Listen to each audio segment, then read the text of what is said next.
Hello, ladies and gentlemen. Good evening, and welcome back to the Targon division for the continuation of the Rumble stage here in the Style Season 14 playoffs. Tonight's best of three will be third seed Mythic Academy up against eighth seed Four Cheese Blend, who I have to assume are associated with Madison Esports, even though it's not in their name this time. Both of these squads will be making their postseason premieres on the Rift this evening, and consequently, this match should be very telling in regards to the forms of these two teams. They have a brand new patch to work with. It's possible that a certain tree may have been turned into firewood, and also a spider may have been squished, but we can get into that a little bit more later. My name is Chris Crewman. I'm joined tonight in the auto host location by VerdantChaos, and of course, Hello. our trusty NT bots. Hello, Chaos. I'm excited to be here for the playoffs. I'm excited to be here with you. I'm very glad that all of you out there in Twitch chat as well could join us as the sun begins to set on this season of Style, but certainly much to do before then. And now it's time for some League of Legends. You ready, Vern? Yes, I am. Right now, we're going to be seeing two strong bands coming out from the side of Mythic, getting Zach and Amumu out. Amumu can be a good flex option, and we're going to get Four Cheese coming out with and the Ezreal Janna band really wanting to slow down the bot lane for the side of Mythic here. I think Jax is a fairly strong band, can kind of incorporate either 1-4 playstyle or really go for some extra team fight. So I'm not surprised to see him leaving the pick ban here. Yeah, Jax certainly does feel pretty strong to me in my last solo queue game. You know, he's a little bit of a terror, so seems like a worthy ban to me as well. The Jarvan first pick is very interesting. He actually received some minor nerfs on this 13.4 patch, I believe. Yes, his W shield was absolutely crazy. He was performing very well, doing a great job. So I'm not kind of I think that like J4 and Sejuani, just good steady junglers. I've seen a lot in the games I've been casting as of recent. But Sejuani obviously could be flexed into the top lane. That's a possibility, not likely, but she is going to be picked up early here, and that's going to be a Bard. Wow, I rarely get to see. Spicy. I very rarely get to see him. I'm excited. Yeah, Bard's always a fun champion to watch, right? He's one of those supports who's really pretty unique in the kinds of plays that he can look for and the actual play style that is facilitated by the kit there. So always an entertaining pick. Very happy to see that one locked in. And now it's time to find out what the response is going to be. Likely the bot lane locked in for Four Cheese here on the blue side. Going to be the Thresh, who received some adjustments. It was listed as an adjustment. Seems kind of like it might have been a buff. And there's the Aphelios, a very classic pairing alongside the Chain Warden. So right now, we can guarantee that J4 won't be a spicy, like, off-meta pick of a support, and we guarantee with the Thresh that it'll just be the two of them in the bot lane, as you would further mention. But right now, we're kind of setting up Four Cheese Blend to have some of this earlier pressure and to be able to kind of peel for the Aphelios on the back line. I'm kind of curious how they're going to be really picking the rest of the draft, but that's going to be a Kai'Sa return for Mythic. Yeah, absolutely. With the Bard possibly having to go for Chimes, do you think that, again, Kai'Sa is going to be able to effectively survive 1v2 in the lane? That is certainly an interesting question there, Verdant. I do think that Thresh Aphelios is not necessarily known for high intensity lane pressure during the laning phase. You know, certainly Thresh can threaten if he lands a hook. You know, that's certainly potential for some kill pressure there. But I imagine that if Bard is going to be going for some roaming, then the Kai'Sa should be able to play safe enough to where she can avoid those death sentences and try and farm things out under the turret. And I do think it's a great pairing alongside something like the Sejuani, right? Where you can kind of set up those big plays. If you land a nice Sejuani ultimate onto the backline, the Kai'Sa follow-up should be pretty straightforward. But you make a great point as well over here on the blue side for Four Cheese Blend. I think from what they put together already, the Aphelios could be in a really comfortable position in terms of the amount of peel and the amount of frontline that he has to work with, you know, as we move towards the mid game in those team fights. So right now, kind of looking also again at Four Cheese Blend, they have a lot of AD coming through. They don't have any AP threats, so it's going to be. True. I think they might possibly go for a control mage on their side. I'm gonna make a prediction here, but on the side of Academy, they definitely have the front line with Sejuani. I think they might they might want to try to get some other pickups with melee just to help in kind of help output Sejuani's stuns more consistently. Yeah, absolutely. Always nice to see those melee solo laners locked in alongside the Sejuani to help facilitate those frostbites to come through. But taking a look at our second phase of bans, we do have the Annie and the Shen removed by Mythic, and a couple of top lane options taken off the board by Four Cheese Blend, removing the Olaf and the Ornn. A couple of O top laners, as it were. Right now, I think it's a smart ban to get rid of Ornn. Ornn just can incorporate himself into many comps. Is kind of frightening for the scaling aspect of the game. Mm-hmm. So I think I think Ornn's just always a good decent pick or ban. Definitely agree. I think we've seen many times, especially for some reason in Western regions. I guess games tend to go a little bit longer. Especially when we're not in the highest of elos either. The amount of reliable scaling and tankiness that you can get from the Ornn is really, really powerful in a lot of cases. So I agree. I think it's a great ban. Is the Akali lock-in for R4 for Mythic? That is a blind Akali. Let me see if I can find some stats for us. I think in all of our minds, we're diamond at heart, but iron through our gameplay. We are all iron through our gameplay. We're going to be seeing what that R4 pick is here for their side. Nothing yet. Okay, that's Katarina mid.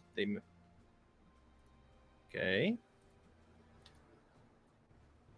No, I'm actually not sure who's playing. Oh, it's gonna be Tom.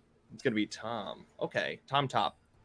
Okay, yes. Thank you for that, Verdant. The Tom top did, of course, have to pick that blind, did Toby Swirls. So seems like a pretty safe blind pick. The Katarina is very spicy into the Akali, the assassin matchup.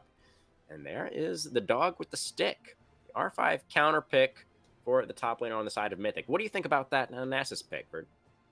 Ooh, okay. So in the early game, that's going to potentially suffer against Tom. Tom can just kind of poke you into oblivion. He can take a lot of abuse. And if he can get early enough Heartsteel, Nasus's kind of stacking capability might not get online fast enough to just continuously be poked out by Tom. Obviously, he gets more lifesteal as the lane goes on, gets a little bit more damage with the Qs. But if Tom can really effectively shove him off the waves and freeze it out, this is going to be a sad dog, like without a doubt.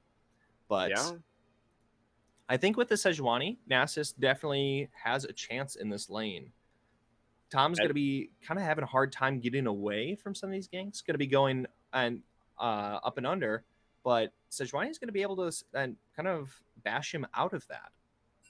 Definitely. Yeah, and we did get those melee solo lanes that you were calling for to be paired up alongside the Sejuani, right? So while I do agree, Tahm Kench is kind of one of those champs that I feel like has been almost like hidden OP for a long time now, where he's just incredibly powerful in a lot of these top lane melee matchups, where he can just kind of get so much value out of like the percent damage on a couple of his abilities, as well as the sort of defensive option with his shields.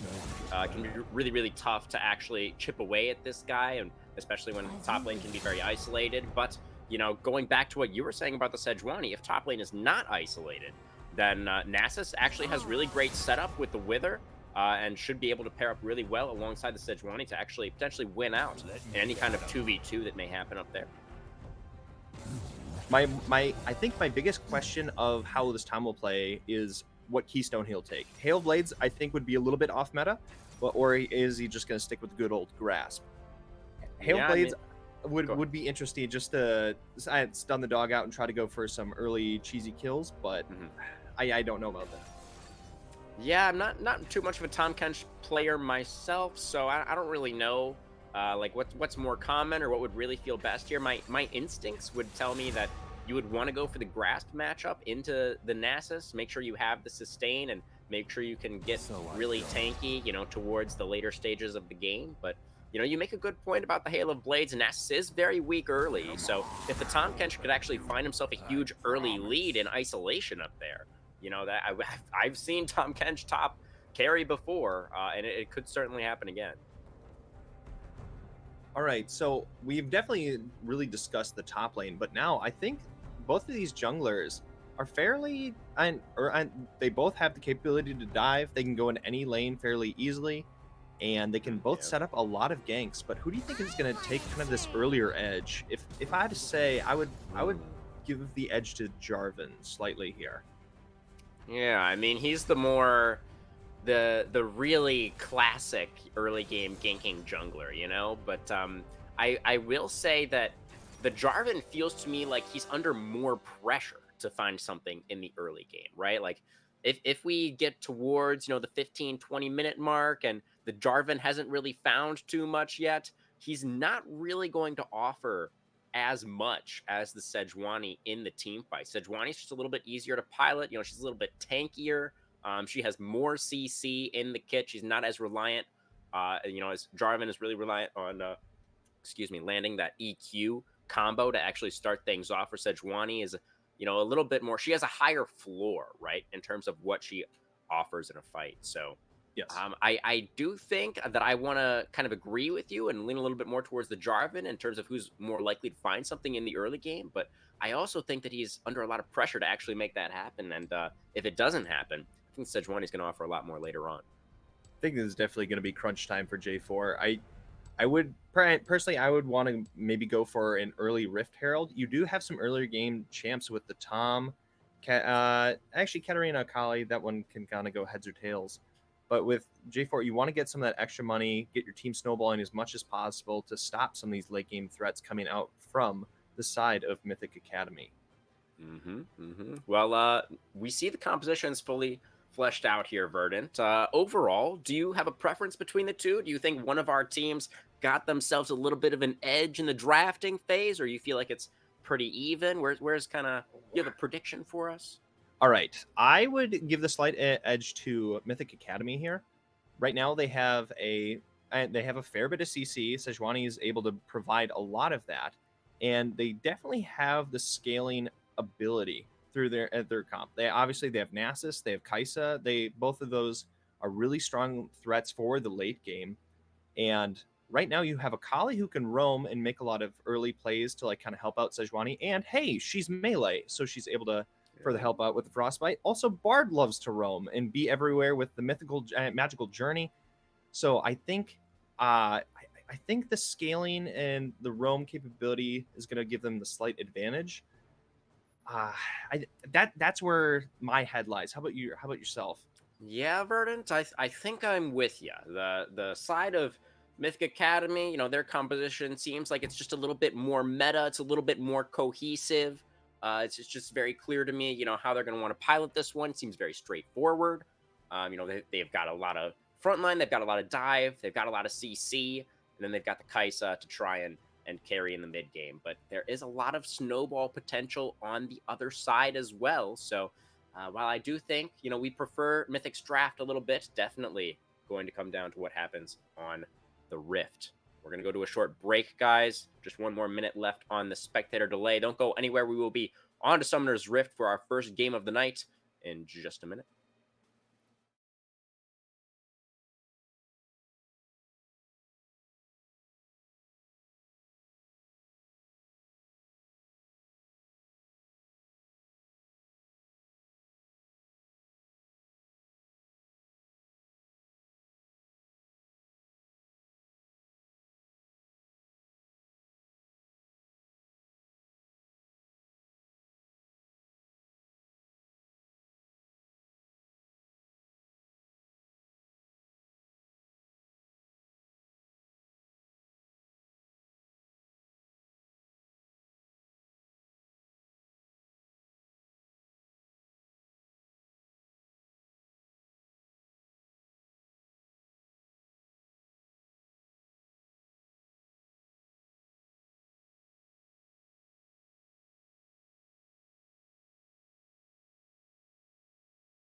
Okay, everyone, welcome to the battlefield for game one.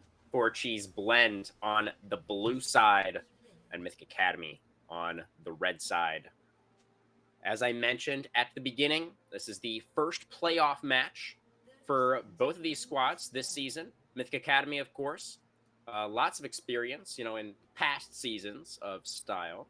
And I imagine all these players on 4G's Blend have a good amount of experience as well. But see how they stack up tonight. That is what matters. Who has the performance when everything's on the line, when everything really counts? It is double elimination, of course, here in the style playoffs. So not going to be eliminated tonight or anything like that with a loss. But still, you want to be off to a strong start. You want to be putting yourself in the best position possible to lock down that first place in the end. Verdant, any runes or summoners that you'd like to point out? Anything you'd like to discuss as we settle in for our first game? All right, so on the top side, you do have Roger having the fleet footwork, which I think is just a good standard option for him. Not wanting to go for anything greedier than that. The fleet footwork proc will give him a little bit more healing in this lane and give him the 1 second of movement speed that'll kind of help him possibly get away from Tom. So I think that's just a good classic choice here. But then I do like the Glacial on the Thresh here. You have the option of Guardian, Aftershock, or, and as aforementioned, Glacial Augment. And I've really been liking that for the peeling option, which I think Jelfic will definitely have to focus on. So I'm liking a lot of these runes just from both sides of the map. I think most interesting one, if I had to say, is Zarkani Zarkani with the fleet footwork on the Bard. Yeah, that is an interesting one, definitely. Bard, I think, usually a little bit more common is either like the Aftershock or maybe Glacial. Oh, the Death Sentence gets him out of the magical journey. Does manage to, flays him out of the portal as well. Get a lot of damage down there onto Zarkani's Bard. Great start for the 4Cheese bottom lane. Thresh Aphelios potentially off to the races. This is a classic combo. Thresh giving the Aphelios a lot of those defensive tools, but when you can use them offensively, that is going to be great news. As Roger up there in the top lane also taking a little bit of a beating from the Catfish. Right now, we're going to be seeing Sejuani looking for a possible angle. And they're going to be getting the magical journey. There's Obi-Wan. He's ready to go. Arctic Assault already used, though. Aphelios still pretty safe in the back lines. Obi-Wan flashing forward, gets the Frostbite down, and that will be the first blood. Going over to the Mythic jungler. Really a nice game. Good coordination from the jungle support, and they make it happen for Mythic. Right there, they definitely they had to commit 2 flashes because the Glacial Augment did slow down the play quite a bit, but Sejuani able to get the flash in there, able to pick up that kill. So good awareness by them, and honestly, Magical Journey doing a really good job getting the Sej into this lane. Yeah, it was exactly how you want to use that ability, right? And Emerald and Jelfic were probably feeling pretty comfortable down there because they'd won out already in the earlier trade, so they probably weren't expecting that aggressive move to come through. But that's the power of the Bard, right? Is you should make the enemy team expect the unexpected, kind of like Shaco in that way, or some of our other very sneakier champions on the roster. But here he comes again. Zarkeen with another journey. It's looking pretty magical. Jafik lands the death sentence, but Aphelios in a lot of trouble here. He tries to flash away, but he's not going to be able to survive as Obi-Wan locks down another one, and this is one bloodthirsty boar. Right now, and none of this vision from the bot side of 4Cheese is picking up the Magical Journey option, so they're just going to be killed for free again, and that's going to be Flash and Cleanse coming out of Emerald. So that's, honestly, you hate to see that. He wasn't able to get any kills here, and now both of his sums are down, so they're going to have a rough time. Zarkeen under the turret takes a turret shot. Obi-Wan taking one as well, barely surviving there. Jelfic almost able to get a kill back with the CC under the turret, but in the end, it will be Mythic able to push in the wave and able to go for that reset. Sejuani with 2 kills, going to be very accelerated towards her Mythic, going to be very tanky early on in the game. See the Aegis and boot start for Obi-Wan. Really, really nice. She's definitely going to be scaling into this game quite hard. And honestly, with the Aegis coming out of the gate, I think we're going to be seeing, obviously, Radiant or Jack show. I highly doubt it's going to be a first buy Gargoyle. So her just getting getting that item right out of the gate with the aftershock, that's going to be very hard for them to possibly turn a fight. She's just able to sit on the front line for a hot minute, especially in these earlier fights with the first dragon coming online. Yeah, definitely. Might force some different itemization even out of the Aphelios. You know, if he feels like he needs to opt in a little bit more to doing damage to the front line, to this really tanky Sejuani. You know, maybe wanted to go for Shield Bow, but now feels like he's going to have to go Kraken Slayer. We'll just have to wait and see. As is Zarkanine Oh, in the mid lane. he's looking an for angle. He is. But Spirit Track's pretty mobile on the Katarina. Still has the flash as well. So playing respectfully at the moment. Both junglers hovering around the bottom side, looking to potentially make a play towards this dragon. Here comes Noob the Legend. It lands the EQ onto the Sejuani as a drop feed goes in with this, and the Lantern brings in the Sejuani, and it will be the Bard actually that goes down. One man advantage in the bottom side now for Cheese. So right there, Noob was trying to go in on Obi-Wan, but recognizing he's not doing a lot of damage, so he definitely had to leave that alone and move on. Ooh, we're getting into the action right now. Has it ready to go. There he goes. A flash away from Spirit Tracks. Keeps himself alive. The Ignite comes down. Not going to be enough to finish off Greg. Well played from both mid laners there. Greg almost with the solo kill. Spirit Tracks able to flash away and survive. Wow, that was absolutely amazing and very close. Honestly, I wish I knew both these champions better to really understand how all of their dashes truly work. But both of them just flipping around anime style and almost getting the kill on each other, but unable to get any pickups there. But that will be the flash and ignite coming out of Kata. So right now, Greg is going to have a slight advantage here in the mid lane. Absolutely, with also a level. Indeed. And now the Katarina, without the flash available, could be much more susceptible to a potential Sejuani or Bard gank. But for now, it is Aphelios and Thresh keeping up the pressure in the bottom lane. They have their own jungler in the area, but here comes Sejuani, Obi-Wan into the mid. Spirit Tracks with a nice Shunpo to try and get himself to safety, but one more auto attack means the Frostbite is going to land, and the Shuriken flip means that one will be locked down. Greg makes good on it, picks up his first of the game. So right there, that's just an easy rotation into the mid lane. As we just talked about, he just spent the Ignite and Flash, so he's then able to easily get the pickup on that mid lane. Shen just having really good awareness and good map rotations here. Yeah, looking pretty clean from Greg and Obi-Wan. Make that happen very, very comfortably onto the Katarina.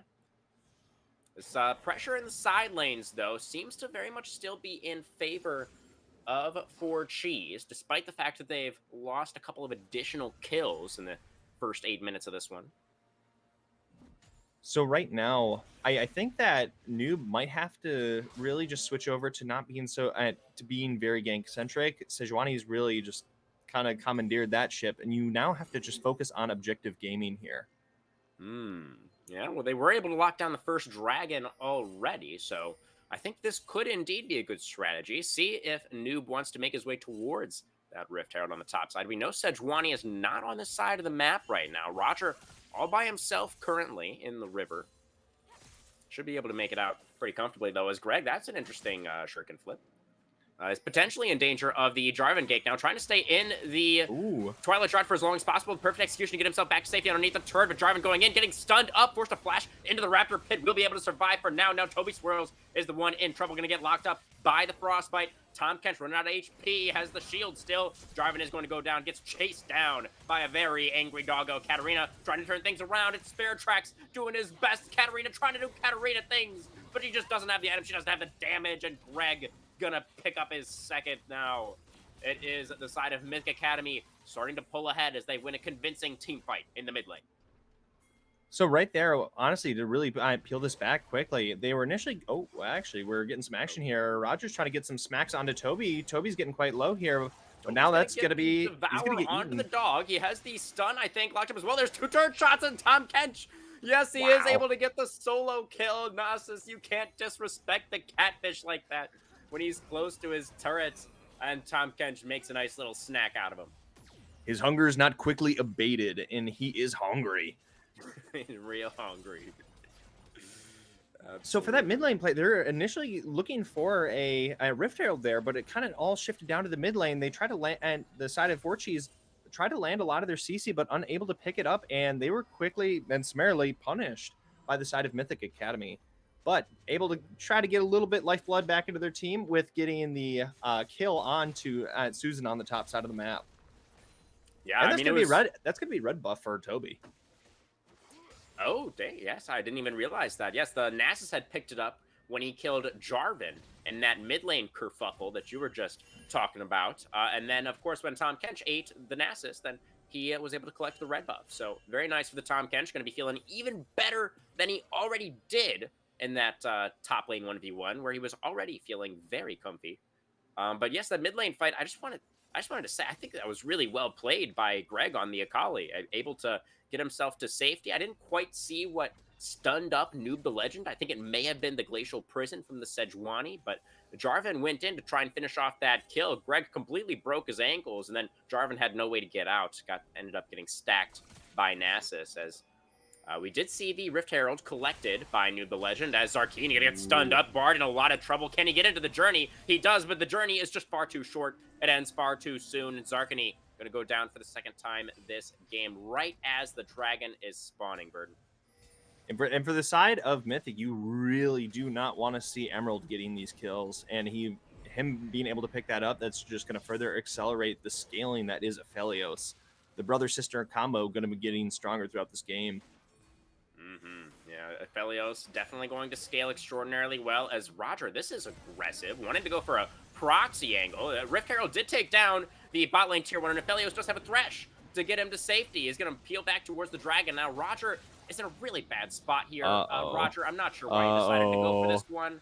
I don't think that was Oh! the play. He's been Oh! losing out to Nasus all game long. Here comes the dragon fight, though. Looks like it will be locked down by Noob the Legend. Here comes Akali. Here comes Greg from the top side of the fight. Noob the Legend may have disconnected. That's some very bad news. He's also dead, as here comes Greg over the wall with the second activation of the perfect execution. Oh! And yes, that was a DC from Noob the Legend. Really, really unfortunate timing on that one. May have been dead anyway. I didn't actually get a great look at how the Jarvan was taken down, but he was at least able to get the dragon first, Bird. Yeah, right now they got Double Dragon.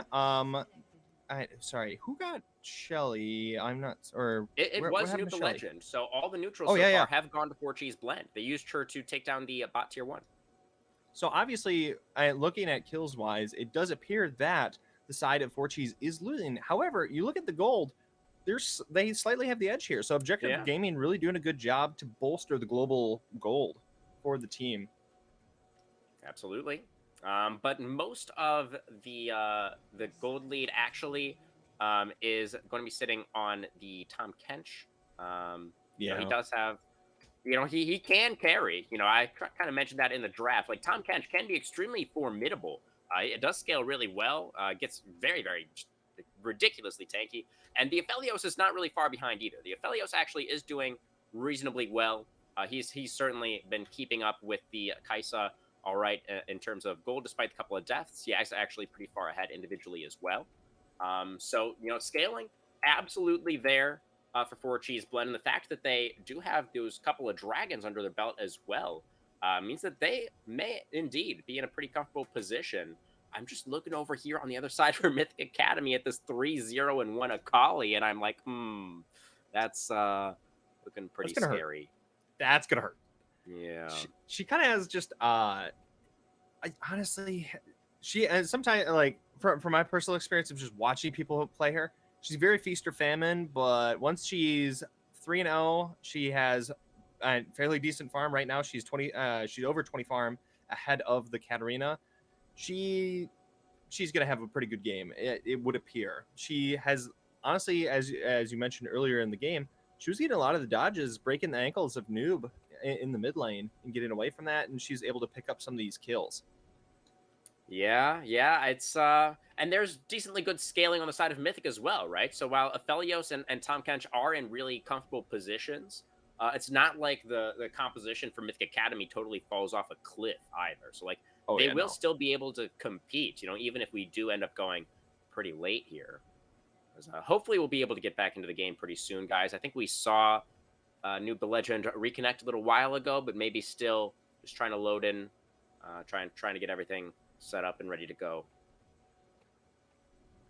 Yeah, it's been a pretty close game so far, Verdant. I do think that the objective control that you were calling for earlier from 4G's Blend has been looking pretty solid.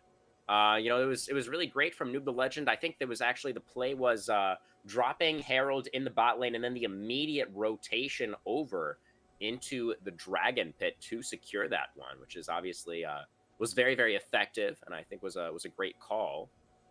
But I mean, you were kind of predicted the composition of Mythic Academy coming out of draft, like where we stand now. Do you feel like they're still favored? Where's what are you leaning towards at Okay. this point, 12 and a half minutes in? So right now, Tom is going to be probably the first person to complete a mythic item, and if he's Yeah. able to kind of absorb a lot of pressure in the top lane, let's say if he gets like a tower, like if he gets 2 tower plates on this top side here, obviously we only have a minute and a half left on that. He can like he could really start shutting down the side of Mythic Academy. I mean, Royalty is getting obviously building up here, has lethal tempo. She can rip through Tom if she gets built up enough. And she does have a fairly formidable front line. Hmm. So I think it's kind of up to Noob and Spirit Tracks to be able to get onto Royalty and kind of stop that damage. Obviously, Roger is in a little bit of a power trough at the moment because obviously Nasus just starts weak and naturally weaker, but then he really scales his way into the game. It does. So I think it's on Roger to really stay alive, and it's a little bit on Darkney to keep making kind of some of these effective roams to really shut down the vision for the side of 4Cheese. But Yeah, I would still give him a good edge. I like it. I think you got some good reasoning there. I think that the Madison, or excuse me, the Mythic composition is going to be especially powerful as we move into the mid game here. That's really when Kaisa comes online, when she finishes her first item, gets towards the second. Probably going to be the Gale Force for Royalty, I'm guessing, as Aphelios is in the top lane now. We already took the Huh. tier 1 in the bottom lane, so Emerald Plastic is like, let me see if I can get a couple more plates up here just real quick.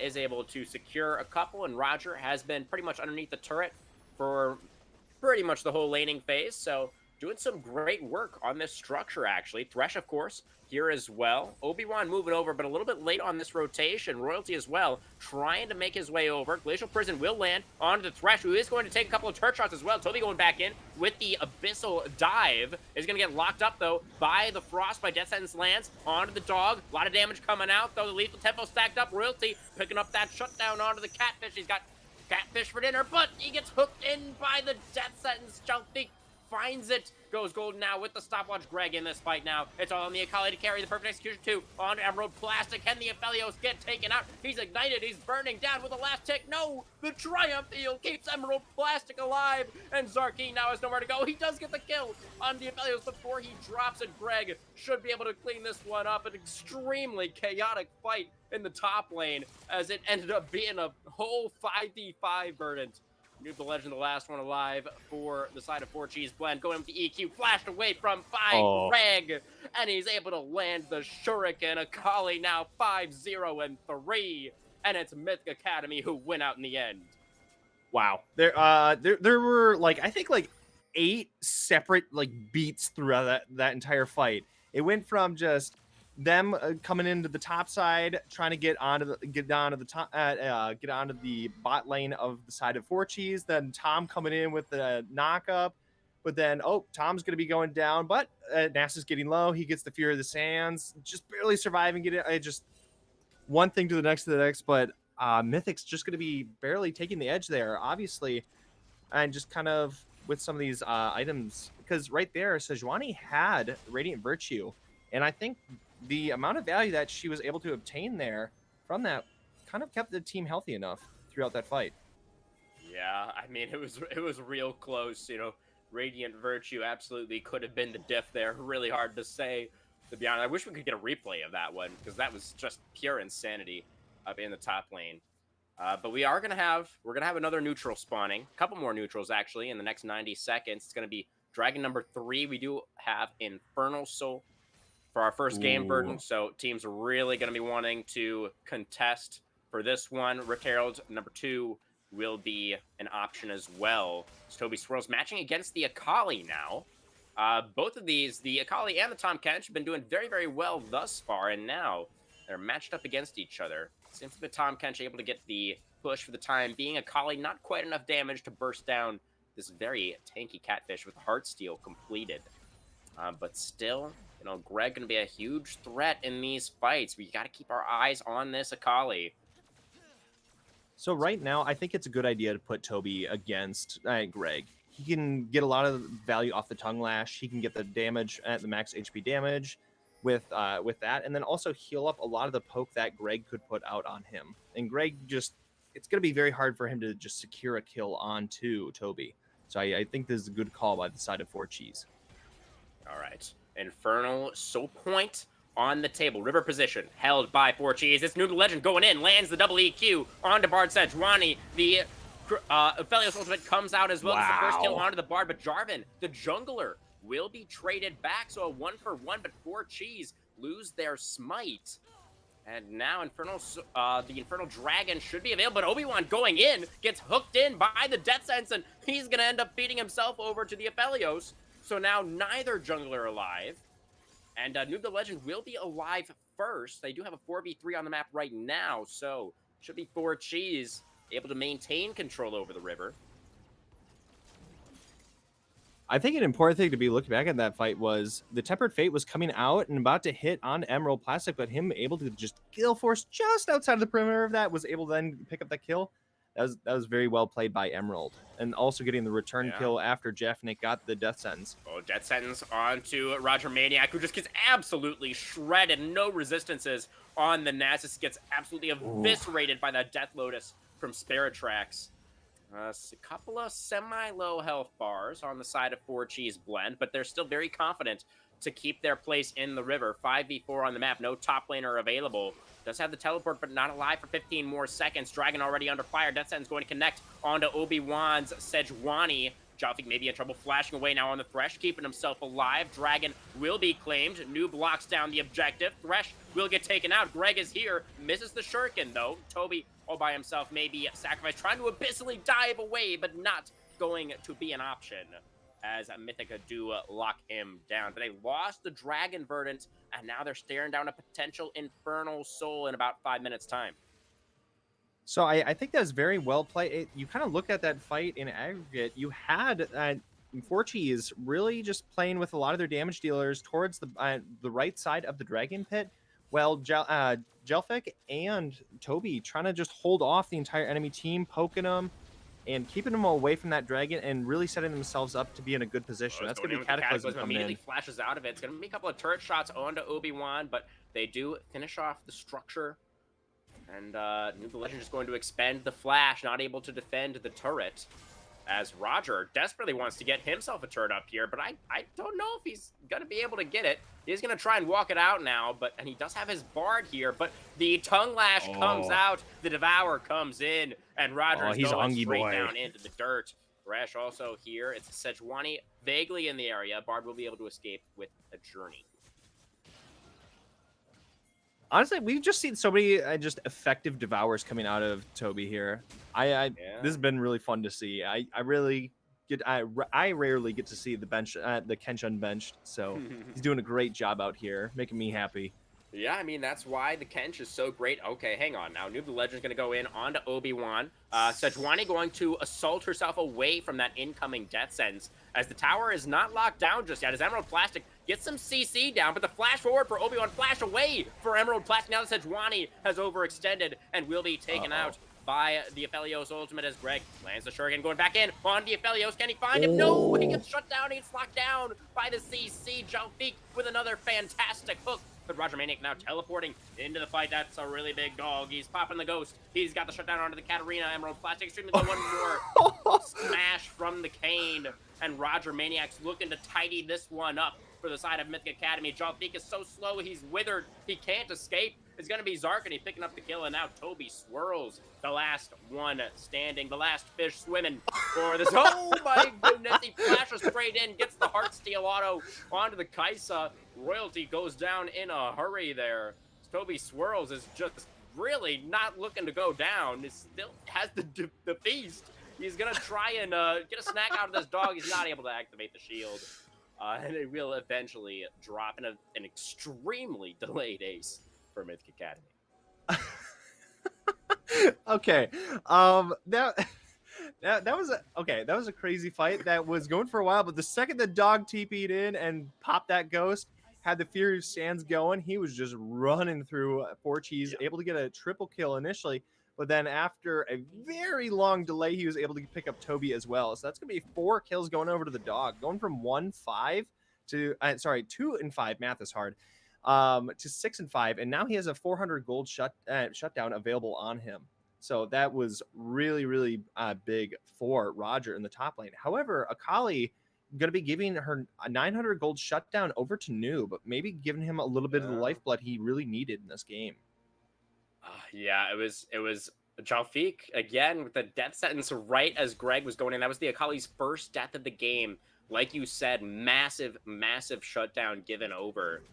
I have had a lot of like little pauses in my client Verdant. I just want to make sure we're still in the same place. Are we at 21, yes. 56, 57? 758. Yes. Okay, we're still synced. Perfect.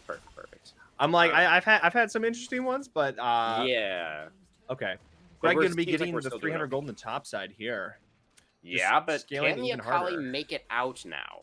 Is the question. Is Greg going to dodge away from the death sentence? Very nice footwork there with the ultimate. Still has the second activation. Going to use it to try and create some distance between himself and the Jarvan as Royalty coming in on the top side of this fight. Jalfik was trying to go the long way around to cut off the escape. Killer Instinct in now. The flay backwards. Jalfik trying to play it as well as he can, but it's not well enough. The Thresh will go down. The Sejuani still making her way out. The mid laner, Greg, did have to flash, but the Akali was able to escape, and it's the side of Mythic Academy that ended up picking up the kill. But they have to be so careful here, Verdant. 45 seconds until that next Infernal Dragon. Mythic Academy have to get their butts down to the bottom side of the map, or that really powerful buff will go over. So Roger going to cast the Wither now onto Spirit Tracks. Abyssal Dive comes in as Toby is trying to peel for the mid laner. Still a couple of seconds till Jalfik is back on the map, so side of Forcheese do have to be a little bit careful that nobody gets caught out before they have their Thresh back, and that will mean that priority control over the river will go over to Mythic for now. They have to play this really cleanly and carefully. Don't want to be giving this one over, Verdant. I think right now an important thing that's a little bit behind the scenes is that there is 6,000 ping on this J4 at the moment, and 1,300 ping on the Katarina. So I think this is going to be a very interesting play. I think they're going to be giving up this dragon and going for Baron. And I think this is a pro gamer move that we're seeing right here. The trade, give up the dragon. You already have 3 of them. You can give over 1 Infernal. And the Baron is so much more valuable for the side of Forcheese Blend. The dragon does go over. Death Sentence lands onto Roger Maniac. He has the ultimate. He is going to ascend, but the Nasus getting jumped on, getting taken out right at the start. Here comes Toby Swirls, gets the knock-up onto Zarkany, but the rest of the squad has made their way over. Glacial Prison onto the Thresh. It's Greg into the back line, looking to take on Emerald Plastic, and he will be able to absolutely assassinate him.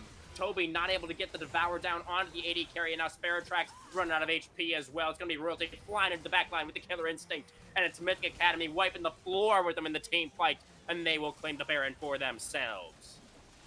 Wow. They traded all the... I mean, they did get a 400, 700 gold shutdown onto Roger there, but now they're going to be losing everything. They lose the Dragon. They're going to be now losing Baron, getting all these kills against them. This just kind of unfortunate timing for the side. Yeah, they're going to be waiting to get it on everybody, but unfortunate for the side of Forcheese. Yeah, and that was really sweet of them at the end, too, to make sure that Nasus could get the buff. You'll love to see it. Some great team play coming out there. But yeah, that's another fight where I wish we could get a replay. I feel like there was so much happening there. But Greg played it again, just extraordinarily well, going straight onto that Aphelios and just taking him out immediately. So an important thing to look at, in majority of this game, it was only kind of a 1K separation gold-wise. And now it's already kind of slowly worked its way up to a 4K difference and favoring Mythic Academy. So this really could be a telling sign that 4Cheese might not be scaling fast enough, or they're really going to have to start picking up some of these kills or shutdowns to really get back into this game. Yeah, Aphelios does have his 3 items, but look at the items that they are, right? He felt that he had to go for the... Okay, hang on now. Toby Swirls is in a whole heap of trouble as Greg's going to go in with the first activation of the execution, and it looks like he's going to look for the second one, and he does find it absolutely perfectly. It's a Greg picking up number 9, an absolute menace on the Akali. No one can stand up to this guy. Okay, I'm quite surprised Toby just goes down that quickly. Is there percentage on Greg here? He's just really fed, man. I guess so. Wow, that was well played, Greg, to this game, just getting a lot of damage out, and it's just surprising me. Yeah, it's crazy. It's crazy how much the Akali has done this game, honestly. Just right from the beginning too, and Obi-Wan, you know.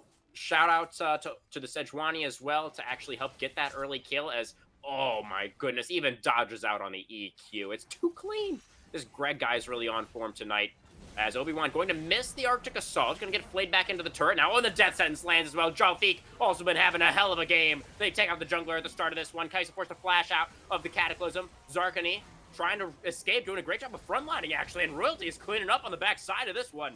Kaisa also with 3 items, doing a whole bunch of damage in that fight. They take out the front line in exchange for only their own jungler. Man advantage once again for Mythic as they look to continue the siege.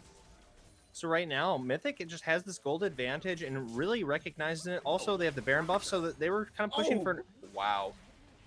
They're kind of pushing for an earlier 1-3-1, and they're able to just kind of abuse their numbers here.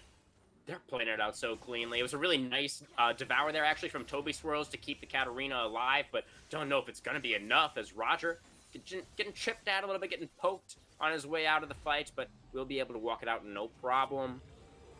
Oh, man, I feel like there's so much to talk about this game. These teams aren't giving us very much time, Burden. I'm honestly, no. But right now, we're... Ooh, okay, what's the next thing you really want to go for the side of Mythic? In a minute. So okay, Dragon Minute, okay. Both have to be thinking about right now. Ooh, do you even attempt to go for a steal for the side of 4Cheese, or do you just want to shove a side lane? I think maybe you give it up again. I mean, Akali just hit level 16. She has her Zhonya's complete now. I mean, Greg has just been taking them apart in these fights. 3-level advantage over the Katarina right now individually. It's so difficult to fight into this composition right now. I think you do go for a side lane play instead, but look at the waves. The waves are terrible right now for the side of 4Cheese as well. I really don't know what the play is, to be honest. Yeah, I think right now they're going to be throwing Emerald into the top side, maybe trying to go for this tower, but Susan definitely doesn't have to, Roger does not have to show up for any of these fights. He could just go and keep farming stacks out in the top side, keep scaling harder and harder into this, and I think the rest of the team can just win the fight. They have Greg, they have Royalty, who are just absolutely massive on the damage charts. And here he goes. Speaking of Greg, here he comes. Perfect execution, ready to go. Lands the shirt. It's just, he's making it look too easy, man. Oh, Akali is banned game 2 for sure. Like, no questions asked. Like, that Akali first ban game 2. Like, that's it. You have to. Insert anime noises here. Oh my god. Oh my. I mean, Jalfik landing another death sentence there. Gets the play backwards. Obi-Wan in a little bit of trouble, getting knocked up by the EQ as well. Tempered Fate comes out, buying the Sejuani a little bit more time. Where is Greg? He's coming in on the bottom side of this fight. He has a shuriken. He's going in. He's looking for it, but he's getting knocked up in the death sentence. No. And again from Jalfik. Oh no. And now it's going to be the Aphelios, though, in trouble. Kaisa flying into the backline with Killer Instinct and Royalty. Going to turn himself into a really nice golden statue after picking up a little bit of gold into the pockets. It's a double kill for Royalty. Greg gone down, but Royalty finished what he started. And right now, it's all the hopes lie on Spear Tracks here. Is he going to be able to get the maxed out shutdown Spear Tracks? The Katarina, the pop-off moment, gets the double, looking for the triple. Roger Maniac. Oh, he's still alive on the Nasus. He's pretty tanky. Spear Tracks not willing to look for this one just yet. Roger Maniac, can he get a Nexus turret even? He has a super minion here to work with. He's going to get ignited. Now Spear Tracks is going to look for the play. One Tertiary comes down, but the Wither. Roger is so strong now on the Nasus. He doesn't have the ultimate available. Spare tracks. Ooh, he's looking for it. Thinking about it. He made over 1,600 gold from just shutdowns alone there. So I think right now Speartrax wants to go back, possibly spend that money because we have Baron in 15. Ooh.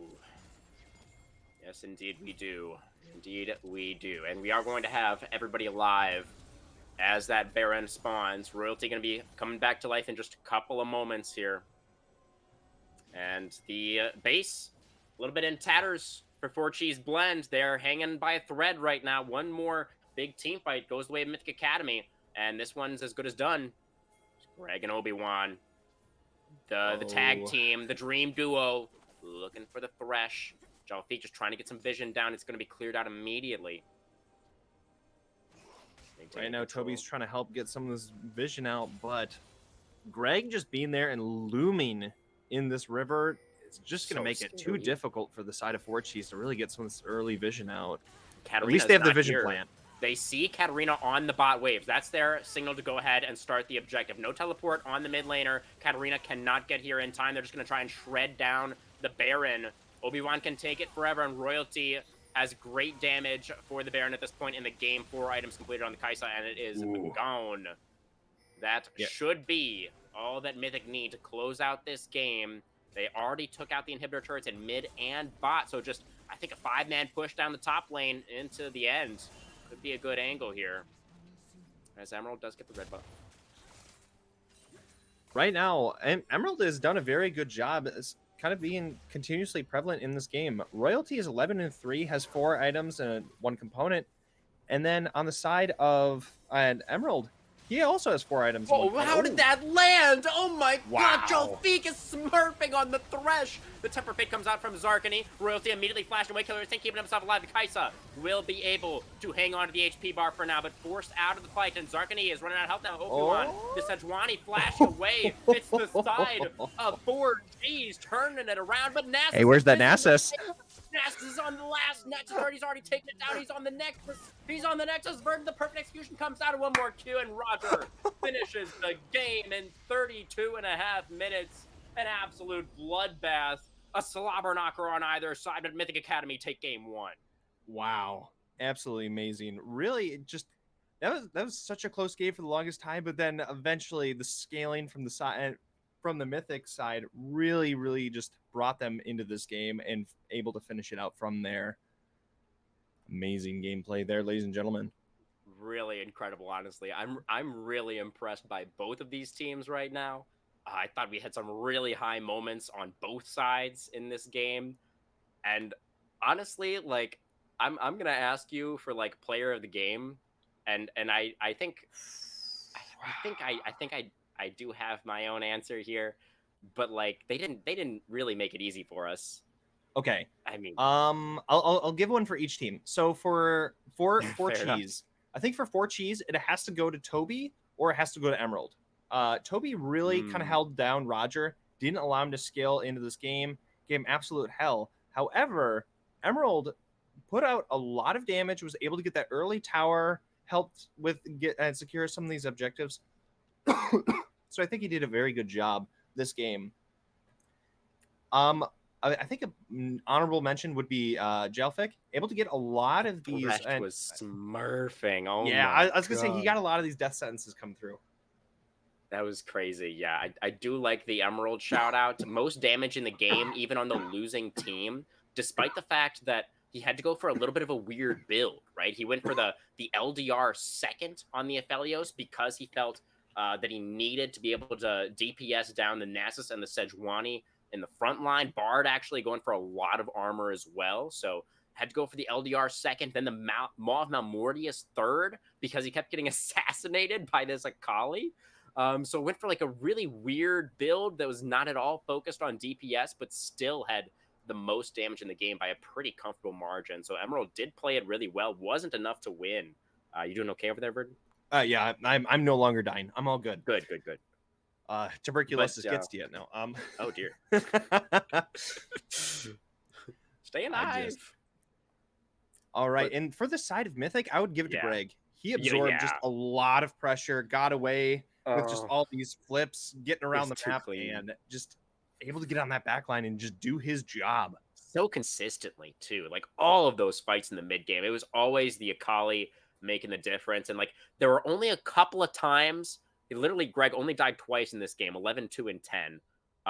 Just did an absolutely banger job. Both of the two times that the Akali died, Royalty was right there, immediately able to pick up the slack and do the rest of the damage that was necessary. So, I mean, I also agree. I think we have to give it to Greg here, but honestly, all 10 players in this game played really freaking well. And I'm just really excited for game two. All right. And as we get ready for game two, we are going to be right back.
Everyone, welcome back. We're getting into our game two draft. After that absolute banger game one. Can't wait to see what we have in store for us. The drafting table, same sides. Four cheese still in the blue. They of course did have side selection. The losers of game one elected to stay on the blue side. The Academy staying on the red. One other order of business to take care of. We do have White Lion substituting in for Noob the Legend. Noob, unfortunately, was having those internet issues in game number one, so trying out another jungler to hopefully not run into that lag problem. But into the draft we go, Verdant. All right, we're going to be seeing the Jax ban coming out of 4Gs along with Zaya. So we're going to be changing up from the Ezreal over to a Zaya ban, but a classic ban from Mythic with Maokai and Amumu. These are both very good kind of junglers slash supports right Both now at nerfed this on time. this patch, but yes, should still be pretty good. And that's going to be a Respect Akali ban. Yeah, I can't blame them. Yeah, They had to. I feel like that would have been a misplay if they didn't ban the Akali here. Greg put in the work. Whoa, they're going to get rid of Sejuani. That really was working well for them. Okay. Yeah. I guess worried about the Sejuani first pick. Let's see, what were the bans in game one? It was the Zac instead of the Sejuani was banned by Mythic in game one. So maybe we'll see Zac make an appearance now, potentially. It's going to be the Ezreal. The Ezreal on B1 for 4 cheese. A very safe pick, Verdant. What do you think about that B1 pick? I mean, and yes, that, like, right now, if Greg plays like he did in the last game, you need a champion with disengage or a dash or something. So it's like either you have Sivir, Caitlyn, or an Ezreal. And I think Ezreal is maybe I've played with Emerald a few times before, and I think that's more along his play style. So I think Ezreal is going to work out well for them. And especially with the Zac pickup, you really want an Ezreal to go up against that, to get away from that. But I think Zac's going to be a good grab from the side of Mythic. Yeah, definitely should be able to use the Arcane Shift to get away from any incoming Zac engages pretty comfortably. It's going to be Royalty on the Kaisa once again.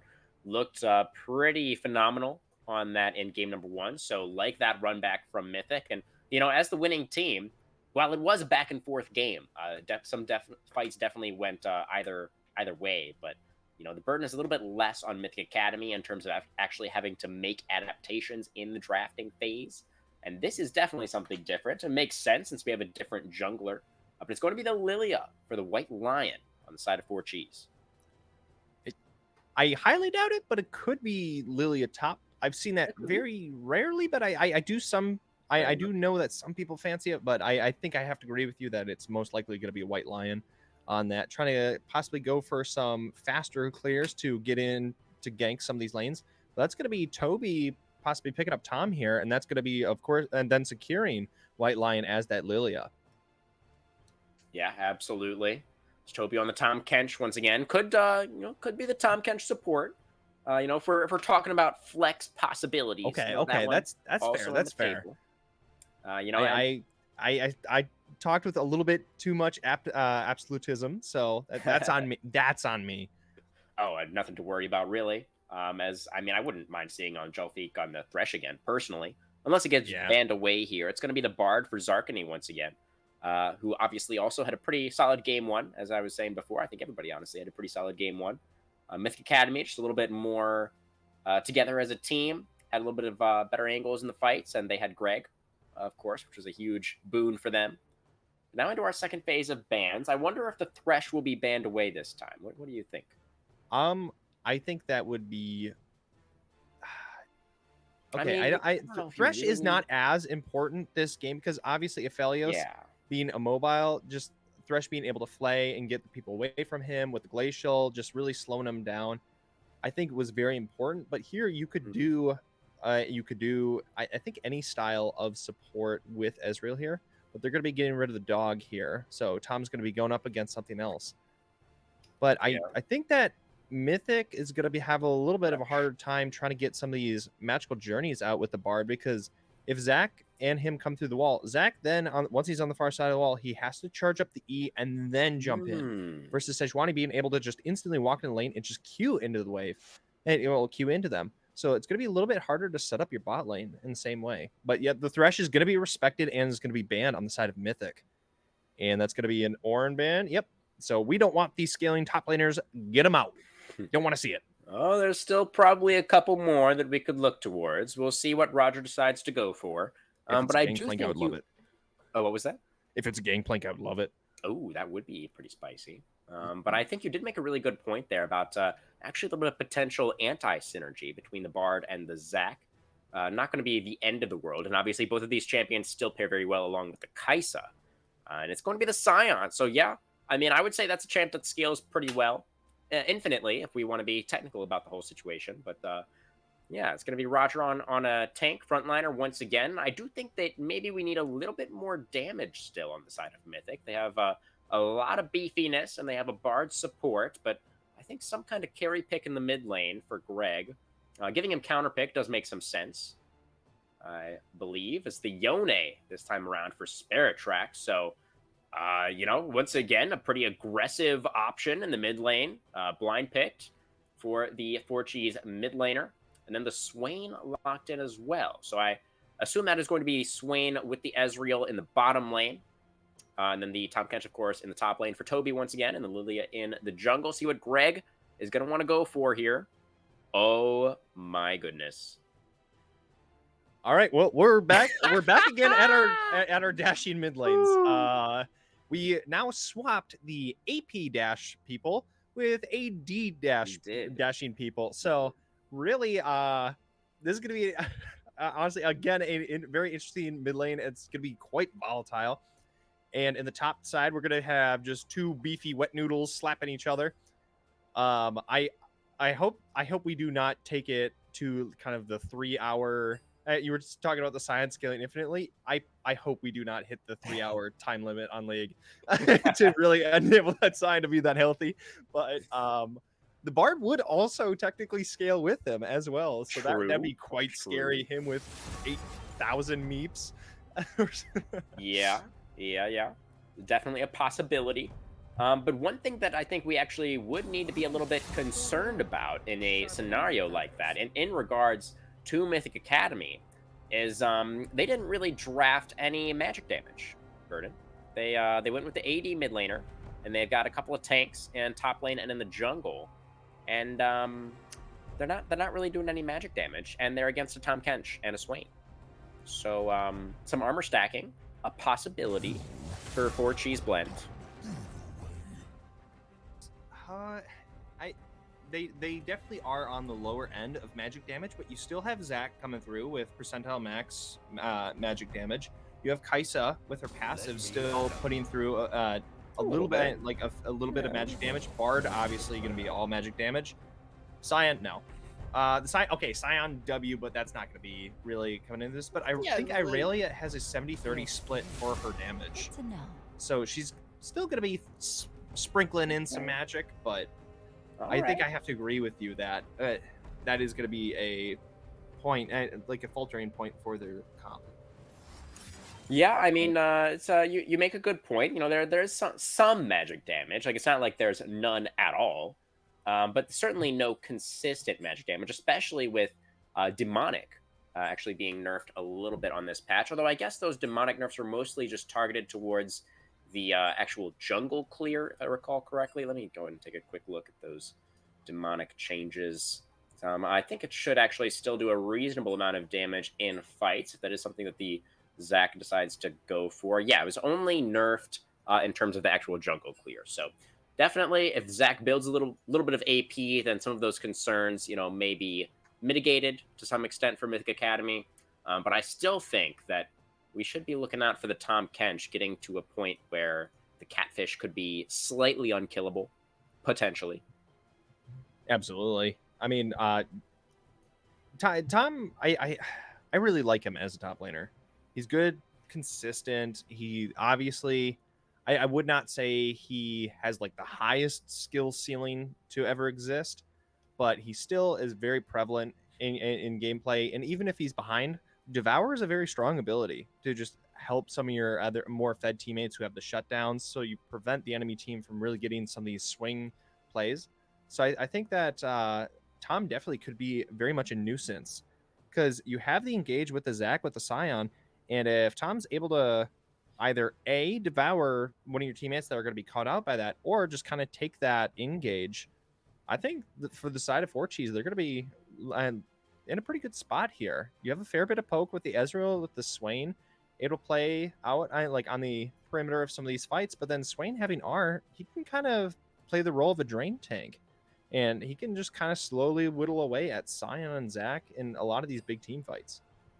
Yeah, I definitely think that in any kind of extended fight, Four Cheese's composition is pretty comfortably favored. I mean, Lilia and Swain both really, really love those longer fights where they're able to, Lilia able to stack up the movement speed, Swain, like you said, able to do all of that drain tanking to really just get out a ton of damage. And the side of Mythic Academy, as we've kind of touched on already, they've got a lot of front line. They've got a lot of structure for their team fights, but a lot of their damage from the carries is actually going to be a little bit more burst oriented. Kaisa is more of a burst oriented AD carry. Likes to fly in, get those few auto attacks. That first plasma proc is really, really where she's going to get a lot of her damage from. And then Irelia, can have some good consistent DPS, but kind of needs to avoid getting like CC'd or pushed out of the fight in any way, which I do think is a possibility against champions like Tom Kench, Yone, Swain. Lily can put you to sleep. All of these things can really put a damper on what Irelia is trying to do. We're having a little bit of a trouble, guys, actually getting into the client draft. We're going to actually be needing to reset some clients. So a little bit of a delay. Sorry about that, but should be getting into our second game as soon as possible. All right. Probably in just favor of that, I think we're going to be right back while we figure this out, and we will be here shortly with game 2. See you soon.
Okay, everyone. Sorry about the delay there. We had just a slew of technical difficulties, but we are back now onto Summoner's Rift for our second game of the night between Four Cheese Blend and Mythic Academy.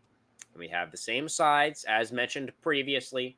Four Cheese Blend back on the blue, Mythic Academy back on the red, and a very conservative opening. Once again, from both sides, Verdant, just a couple of 5 points and nothing too much else going on at level 1.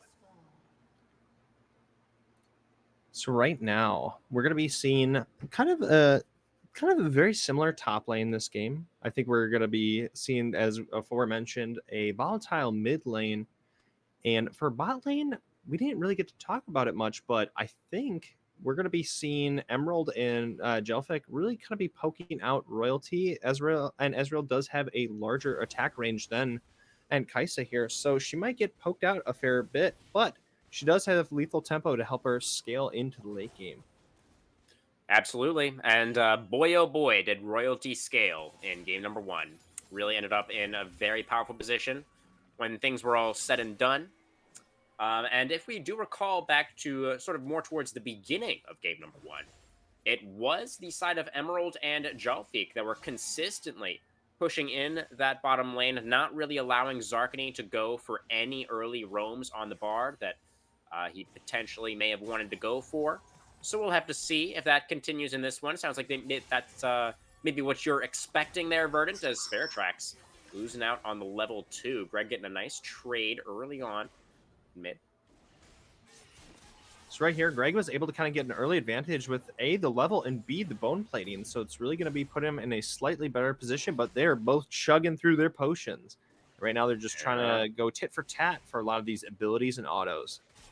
Yeah, I mean, you called it out in the draft. You know, in our previous game, we had both of these mid laners on AP assassins. This time around, on the AD variety, certainly they both have the potential to be a lot more deadly, be a lot more active, a little bit earlier on into the game. As Greg, looking for the flawless duet, not quite going to find it. Sparatrax dodges away with the Unbound Soul.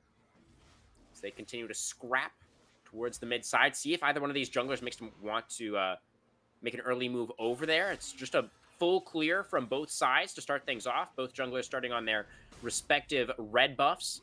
Just looking to finish up that clear right now. Lilia going to be slightly faster.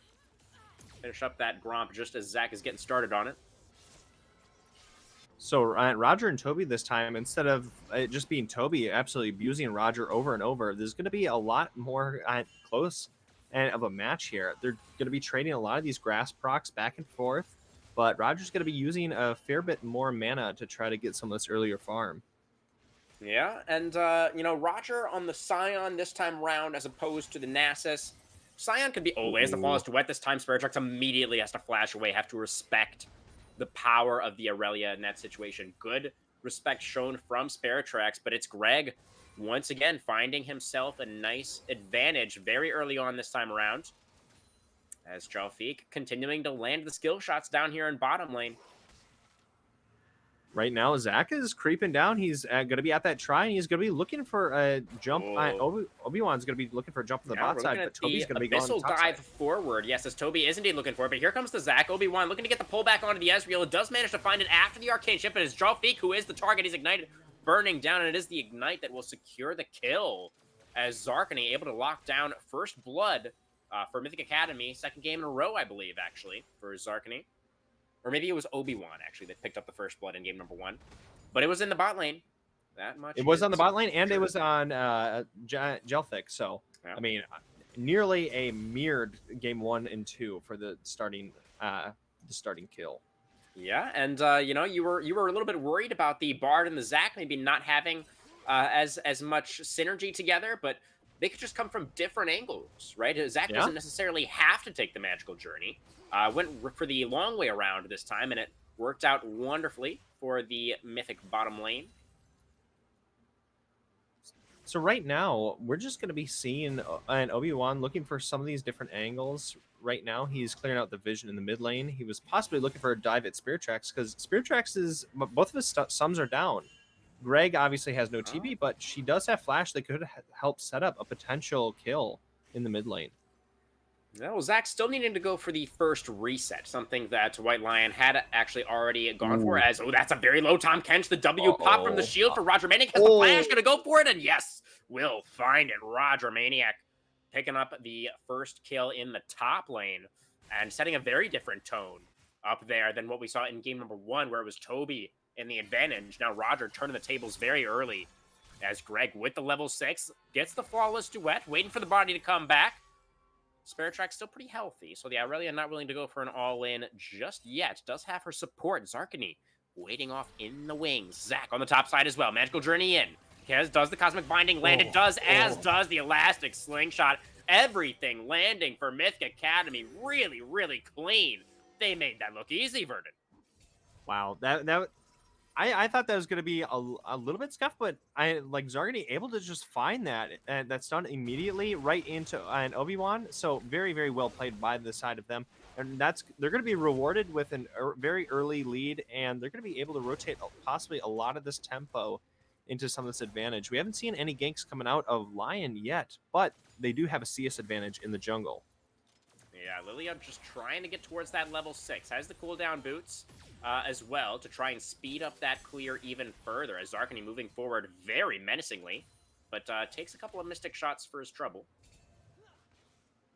So right now we're going to be also seeing a similar start to the Sejuani game. We're going to be seeing an Aegis of Legion. And no brown boots to pair with it this time after the first back, but... Because the kill went over to the Bard this time around. Yes. Right now, they're going to be scrapping it out in the mid lane here. Yeah, Greg with a nice nice Defiant Dance there to immune the Q3 damage from Spare Tracks as Toby trying to turn things around back in his favor towards the top side, but Sion is just going to be able to walk it out pretty easily. Wow, and I did not think I was going to be seeing a call on the top side. Roger really doubling down on just, you know what, hey, we're just going to scale on out. Oh.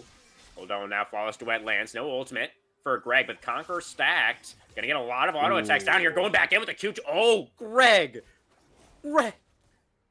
Greg, you absolutely mean man. Just no rest for the wicked, and Spirit Track's going to be going down again. Obi-Wan gets the stretchy strikes, pull back. Oh, nice root from Jalfik, able to buy himself some time. Good true shot barrage, good damage from that as well, from Emerald Plastic. And bottom lane fighting back. Looks like it could have been really dangerous for the Swain there, especially, who's not quite level 6 yet, but they are able to push back that gank from the Zac. Rhyme unintentional. Sorry about that, guys. So right now you have the Hearthbound, the recurve bow, and you have the Vamp Scepter for. Here he comes again. Hold on now, Verdant. Oh, but the stretchy strike misses this time around. The flash in for the ultimate though, just giving Emerald absolutely nowhere to go. The last auto attack does come out, and the Ezreal is able to get one back, fortunately for him, but will drop. That means Dragon likely going to go over, but losing the support on the other side as well. It was a 1-for-1, so Mythic Academy not wanting to push their luck any further, but that is going to be the unstoppable onslaught, the flash out of the decimating smash for Toby. Looking to turn things around, still moving forward on the Tom Kench, but very low HP. This is scary. I don't think you wanted to go back in for this one, Toby, as Spare Tracks may be in trouble here again in the mid lane, as the Aurelia ultimate is available once again, as Toby just needs one more stack. Gonna go for the feast. Can he get the Scion under the turret? I think the turret shot will come out. Roger Maniac gets the kill back. So a 1-for-1 in the top lane. Scion actually gonna be able to get the Demolish proc on the tier 1 turret, as well as Royalty getting pulled back by the Never move. Forced to flash away now. Emerald Plastic doesn't have his own flash available. Mr. Chat going to land. Zarkany has a Journey of Magic. No, he doesn't. He's gonna go to sleep. He's gonna get taken out. And they give the kill over to the Ezreal. Nicely done for 4Cheese in the bottom lane. Able to get another one back, but Irelia looking like she may want to make a move over here. Gets hit by the Swirl Seed. They spot out the mid laner. And Greg is going to move back in towards his home in the mid lane and keep up the pressure on this Yone. So an important thing to note in that top side kind of skirmish, Roger and Toby were really going at it. Toby holding on with a lot of his tongue lash heals. Wow, Greg's just no rest of the wicked. Going in he's on 2 levels up now. Yeah. He missed out on a massive wave, so Roger's gonna be getting the kill, and he's also here gonna they be come. damage. Emerald, he must have an arcane shift, right? He must. He doesn't. He just gets Oh, taken out. Oh, oh, Obi-Wan just nailed him with the slingshot and had the ultimate off cooldown again. Must have just gotten that one back on the Zac. Oh my goodness, I did it again. But either way, Emerald Plastic gets taken out. Did have a really strong base. Finished the Essence Reaver there for the Ezreal. So actually a little bit ahead of the Kaisa right now in itemization, but it's Obi-Wan once again making his presence really, really felt down here in the bot lane. Getting Royalty to a very comfortable transition towards that mid game. Toby As really wanting to Toby, fight over this ward, and yeah, they're going to be as going his in on jungler him. here. Scion Ultimate's going to be available in a second. Does have the flash as well. But I imagine Roger should be able to escape this one. Lilia, no ult, but Scion is really running out of HP, and they do manage to take him down. Zac is here, though, and Zombie Scion is going to try and help turn this around. And yes, the stretchy strikes are beautiful from Obi-Wan. Prevents the Tom Kench from diving away, and it's going to be a double kill for Zombie Scion. Obi-Wan across the map, making so many great plays, always in the right place on this Zac. So starting out in that play, Forcheese did a very good job of sticking ahead of the Scion, making sure he cannot get the Unstoppable Onslaught out and getting away to safety. So they're doing a very good job of holding him down. But Obi-Wan, as you mentioned, with the rotation, going to be massive for them and able to turn that around. And now Scion is 4-2-0, 420, high funny weed number. But now has a massive lead in this top side. Yeah, Right now, really how much health does he have? He already has 2,700 health here at the 12-minute marker. Insane. That's a lot. That's so much. As the first item completed with the Sunfire first item. Interesting choice. A little bit of additional wave clear. A little bit of armor should help against the Yone and against the Ezreal. So, yeah, Scion feeling really good. Irelia feeling really good.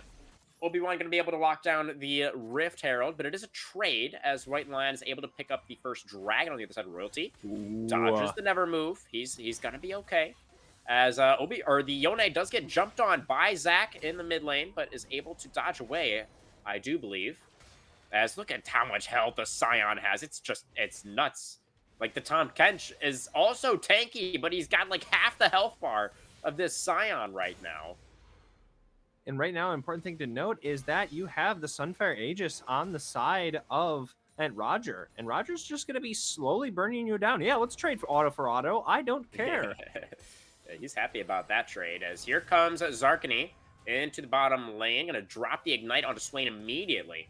Maybe expecting Jolfik to just go for the Demonic Ascension right as the Bard was making his way into the lane there. Oh, here comes Greg. Crossed out. Oh, here comes the Irelia, as you say. But White Lion is here to try and defend. A nice, flawless duet, buying a little bit of time. A lot of CC going to come out here. Greg trying to go for the Vanguard's edge. Immediately has to flash away, though. It is flash. Moving forward, Emerald Plastic locking down the shutdown onto the enemy mid laner. Royalty with a good killer instinct to try and get away, but he's not able to do it. And Sparatrax also able to roam down, match the roam of Greg. And it is the side of Forcheese that come out on top as Obi-Wan on the top side of the map, looking to get a pullback onto Toby. Not able to find it just yet. The Tom Kench does dive away. So, bottom side, Forcheese coming back, but not done in the top lane just yet. Unstoppable Onslaught comes out. It's going to be the channel for the Decimating Smash for Roger. He's going to get the full channel on that one. Toby, no dive still. Slingshot comes out again. It's taken a long time to take him out. He's really, really tanky, guys. Toby, he's going to live. He's actually able to escape. Obi-Wan, you can't go for that underneath the turret. It's too dangerous. This mini smash comes out. Roger has the shield again. They're going to go for it again. The Let's Bounce comes out, and finally, they do take down the Tom Kench. Greg is alive now. Made his way back into the bot lane, and Leon in a lot of trouble will get taken out. So a little bit of an overstay for the side of Forcheese in the bot lane there. They were able to take out the tier 1 turret, but that would be matched in the top lane. It's going to be a big old push from Mythic Academy in that top lane with the Rift Herald. Going to get a lot of value out of that one. And back to you, Verdant. Wow, holy cow. So, a very important thing, in the early game, we had a very similar game at start with the First Blood going to the top side against Jelvik, but from that point on, it's been a very different game. Greg was able to get earlier and kills onto this. Oh, right now he's going down. Spirit Tracks. Spirit Tracks going for the Fate Sealed, but it's not able to get enough distance with it. Oh, a nice ult from Zarkany as well to disable the turret. And what goes up must come down, all that. Is Zarkany just going to take the kill? just for funsies. I mean, he did have a nice Bard ult, so I guess you could say he earned that one. As Royalty 1v1ing against the support Swain in the mid lane. Ezreal making his way over as well. Obi-Wan also in the area. Greg looking But hungry we just here. have differences all across this map. Right now on the top side, Toby's really just kind of getting smacked down instead of Roger getting smacked down. So we're definitely going to be seeing a switch up there. We're going to be seeing less objectives coming out of this side of 4 Cheese. Spear Tracks definitely have a harder time, but Emerald is going to be getting more of these earlier kills.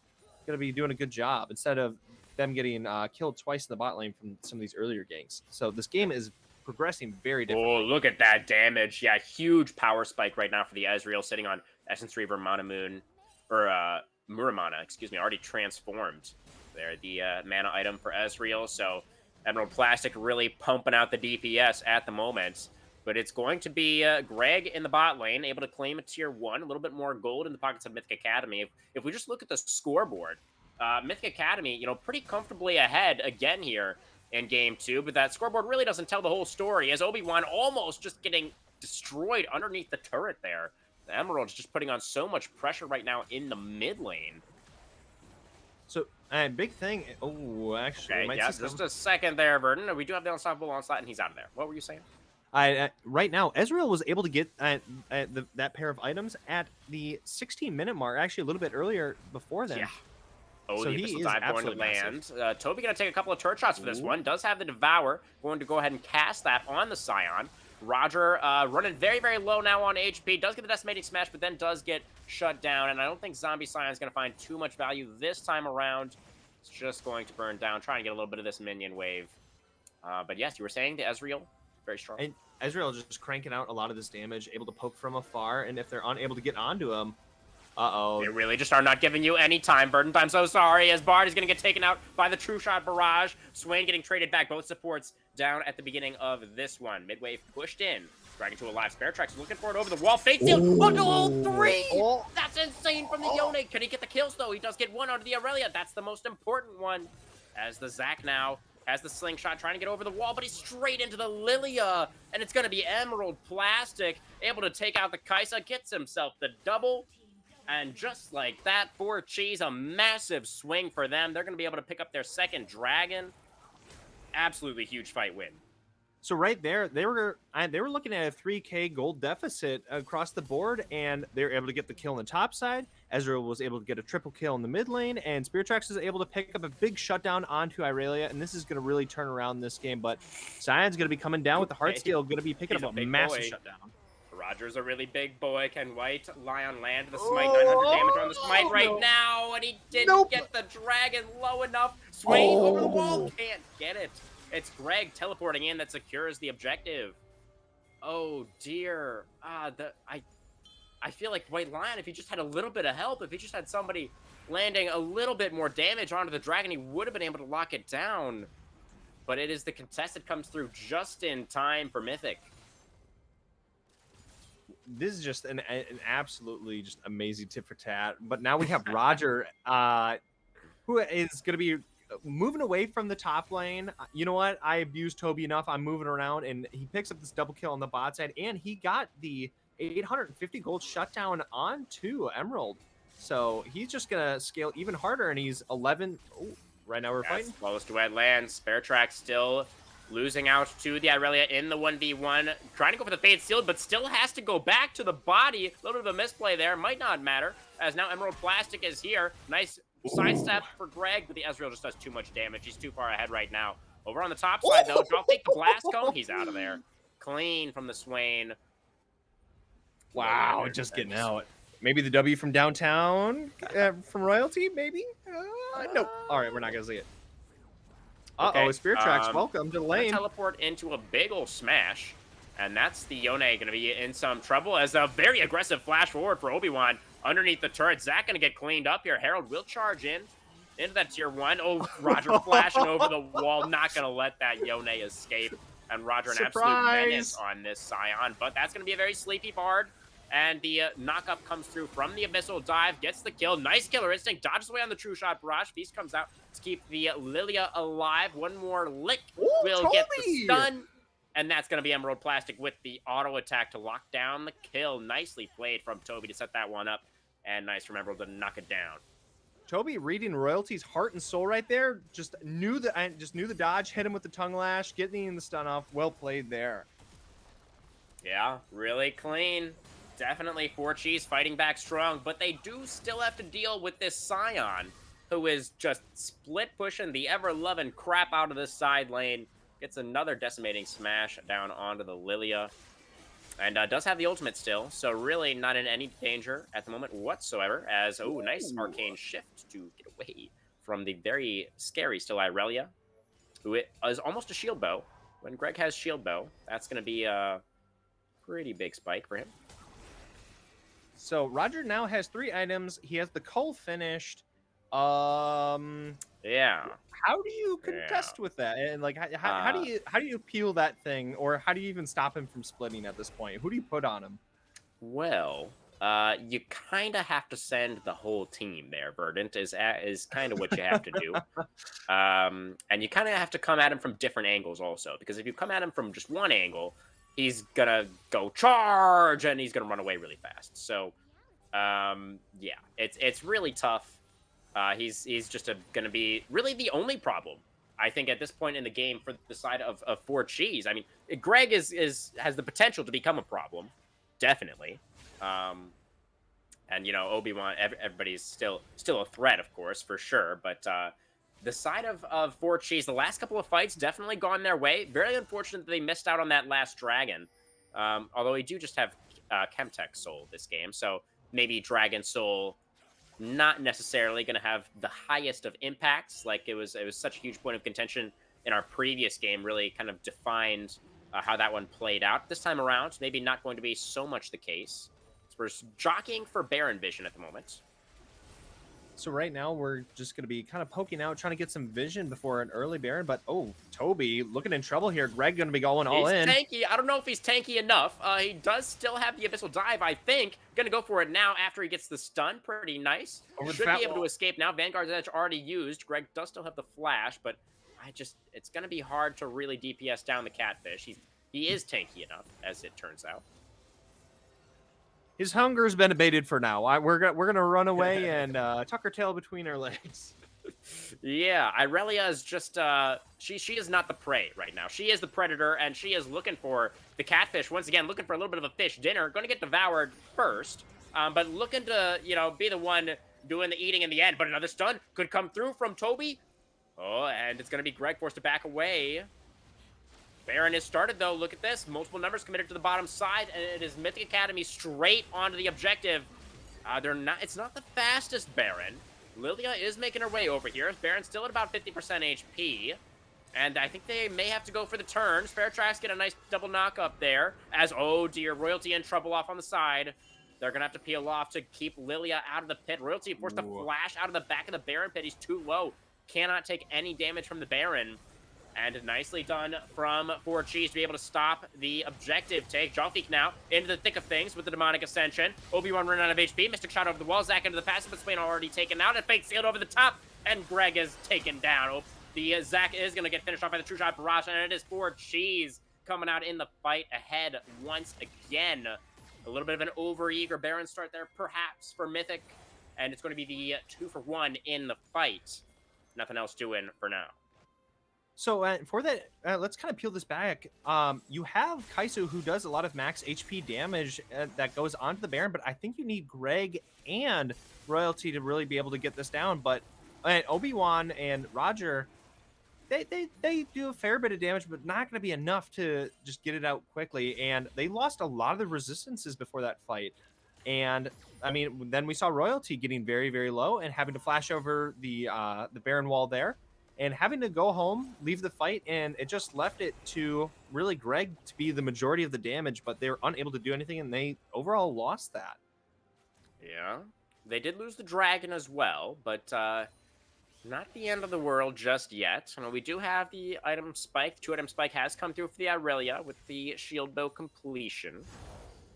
And Scion's still very scary up in the top lane. Looking for potentially a stone plate there, 4th with the Aegis. What do you think?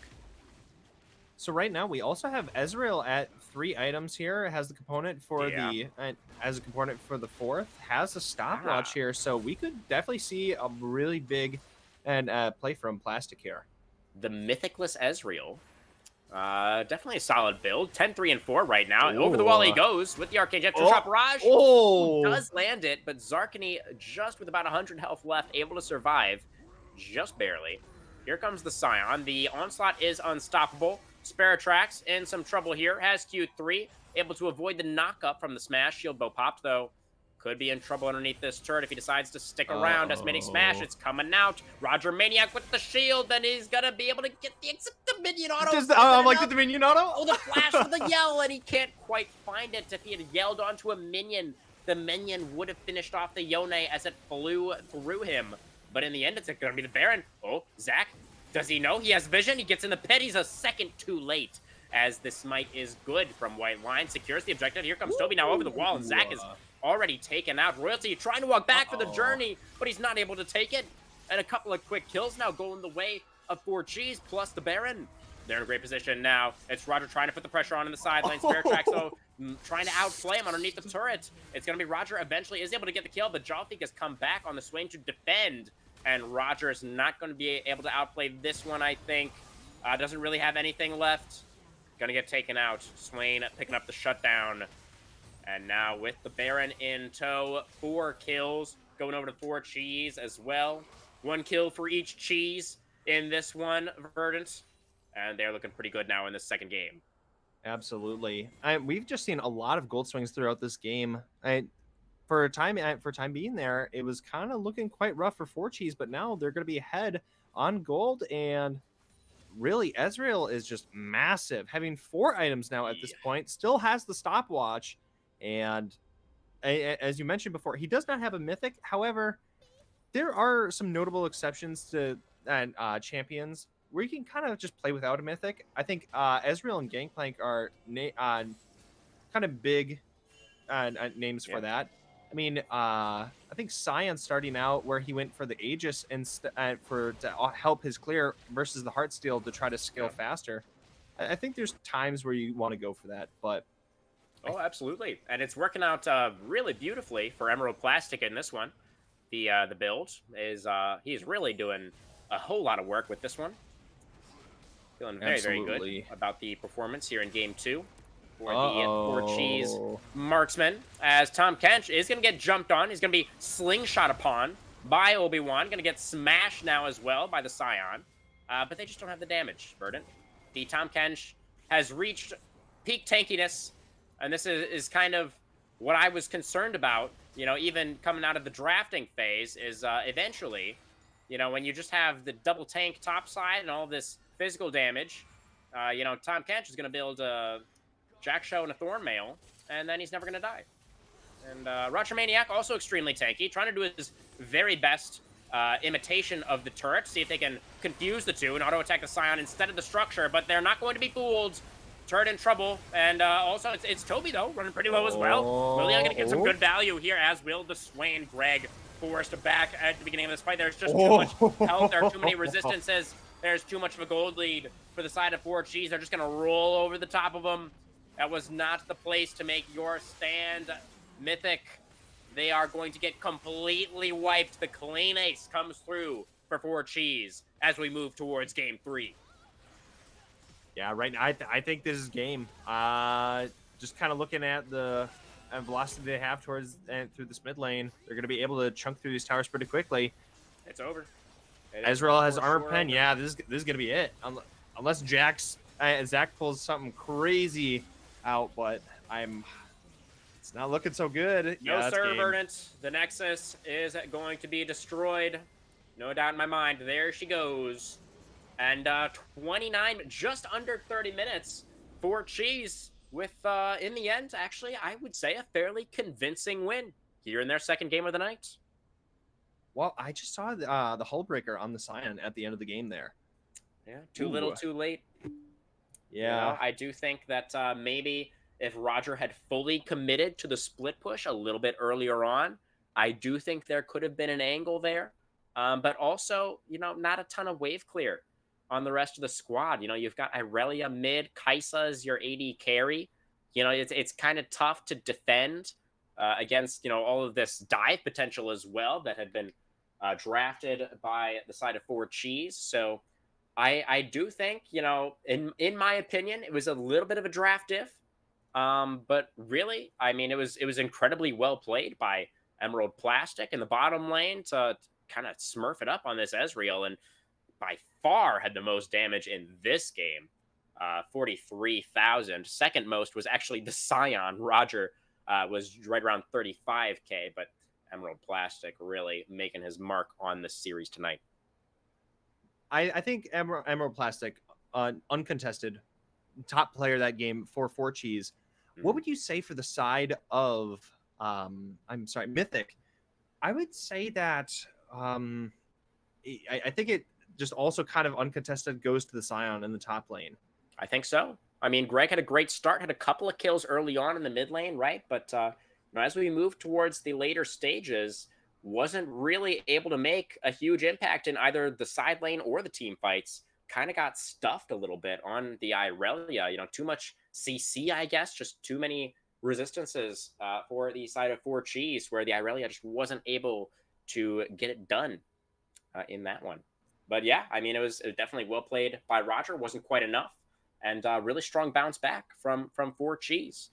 Now all that's left is a best of one more game to decide who is going to maintain their second life in the upper bracket.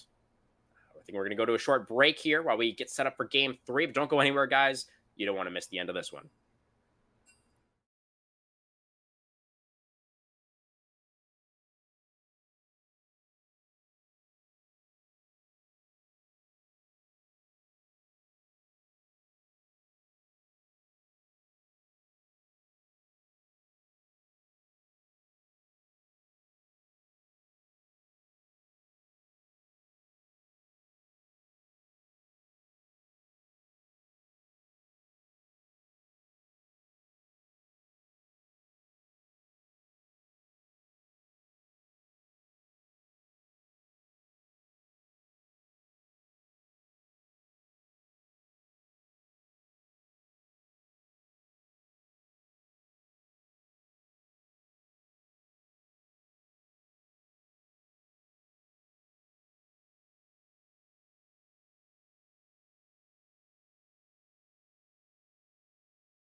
Okay, ladies and gentlemen, League of Legends fans of all ages, welcome back to Style Esports for our third and final game of the night. We are once again going to have the same sides. Mythic Academy lost the second game, but they will elect to stay on the red side. So our teams will not be swapping at all. They prefer opposite sides to one another, and that is just how it's going to be. So for Cheese on the blue side, once again, see what kind of adaptations we're going to be looking at this time around. The Tom Kench going to be banned in our third draft. So going to be seeing Toby on something else for this last game, Bert. Toby's been a menace for them. I'm not surprised to see something different. But for Four Cheese, they're like, get Akali out, get Zach out. We don't want to see that. And they're also going to get Ezreal on out. So I'm curious as to what. Yeah, all right. Caitlyn's going to be instant snap picked for Emerald here on the spot side. He's been putting out a lot of damage, been number one and top in the damage charts for both of these games. So now he has the Sheriff of Piltover. I like it. I like it. After that game, too, put Emerald on the strong side carry, play around this guy. Seems like the biggest win condition that 4Cheese have at their disposal. See what the answer is going to be from Mythic Academy. It's been the Kaisa 2 games in a row for Royalty. Is available now once again. Gonna go for the Xayah this time around, so a much more defensive option against the Caitlyn. So here, do you think we're going to see another Brad, or they're going to be switching off to something else? I don't know. It could see the Rakan potentially, the lovers the duo lovers on the table.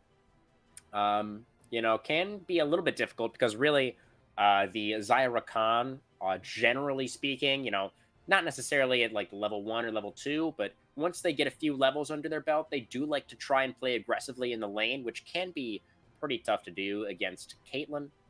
So maybe the Brad is a little bit more appropriate. It might be a little bit more comfort for Zarkany as well. So, if you're not really trying to match pressure in the bot lane, the Brad could make some more sense. We'll just have to see what they decide to go for. It's a good pairing, obviously, along with the Jarvan as well. A couple of circles there. You got your circle synergy. It's going to be the Swain for the second game in a row, I imagine, for Jalfik. So right now they're going to be kind of sticking with Jalfik on Swain. I think a Mumu wouldn't be bad for Mythic here. Good engage to kind of help the J4 get in, and obviously that goes along with the circle idea. Got it. Yeah. Can be a little bit scary. Could it be the Blitzcrank instead? Yeah. So I was just going to say the Amumu could be a little bit scary into the Caitlyn Swain, just specifically because of the range disadvantage, which is something that is also going to be very difficult for the Blitzcrank to deal with. You're absolutely at risk of getting poked out by this Caitlyn. If Swain lands a never move, could set up for a trap placement, and then, your melee support is really in trouble. But one other thing that might be worth noting here, Verdant, is the fact that the melee support items have just been massively buffed. The health regeneration on both of those melee support items up by 50% as of today. So that at least is going to be feeling good for Zarkany. And assuming, he's not consistently getting poked, getting hit by these never moves, then the health regen could be a big factor here. I mean, I think that's kind of exciting just to think about, just as a small sidebar. Braum has the highest max HP regen in the game, and then you would then throw that support at him. He's going to be able to take a lot of abuse. All right, end tangent. But but now we're going to be seeing the Lilia. They didn't really like that here. I think we're going to be seeing the last pick being an Ornn ban. They haven't liked it all these other games, and I think they're going to be getting that on out. I don't know if they want Cho'Gath to be going up against him. Yep, there it is. And leave the Nasus available again. Yeah, fair. I think for 4Cheese, they might go for the Sejuani. The Sejuani is just gone unpicked, unchecked. Yeah. And that would be really strong with the Cho'Gath. He brings a lot of CC and slows and the silence. Definitely. Will be the Nasus for Roger once again. Going back to what worked so well for him in game number 1. Could go for the Seju here. Would be a little bit heavy on the magic damage, but at least you do have Caitlyn. So, should be feeling okay on that front. And then you could pick a melee AD solo laner, mid laner as well, right? Which could feel pretty nice for the side of Four Cheese. Time to find out what they're going to go for, though. Will it be the Seju? They're going to lock in their mid lane first. So actually, a hard to call right now. I mean, I imagine it's Ooh. Jalfik on the Swain again, just because that's what we saw him on last game. But could have the Morgana down there in the support role as well, and that's of course a great pairing with the Caitlyn.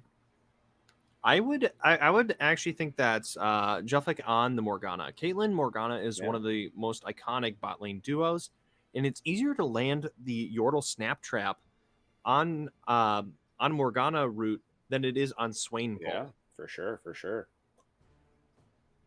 Yeah, I think that would make a little bit more sense. So we'll have to see if it's going to be spare tracks on the Swain this time around. Wonder what Greg is going to go for. Of course, third game in a row has that R5 counter pick. Going to be the Silas this time around. Interesting choice. What do we make of this Silas R5 pick, Vert?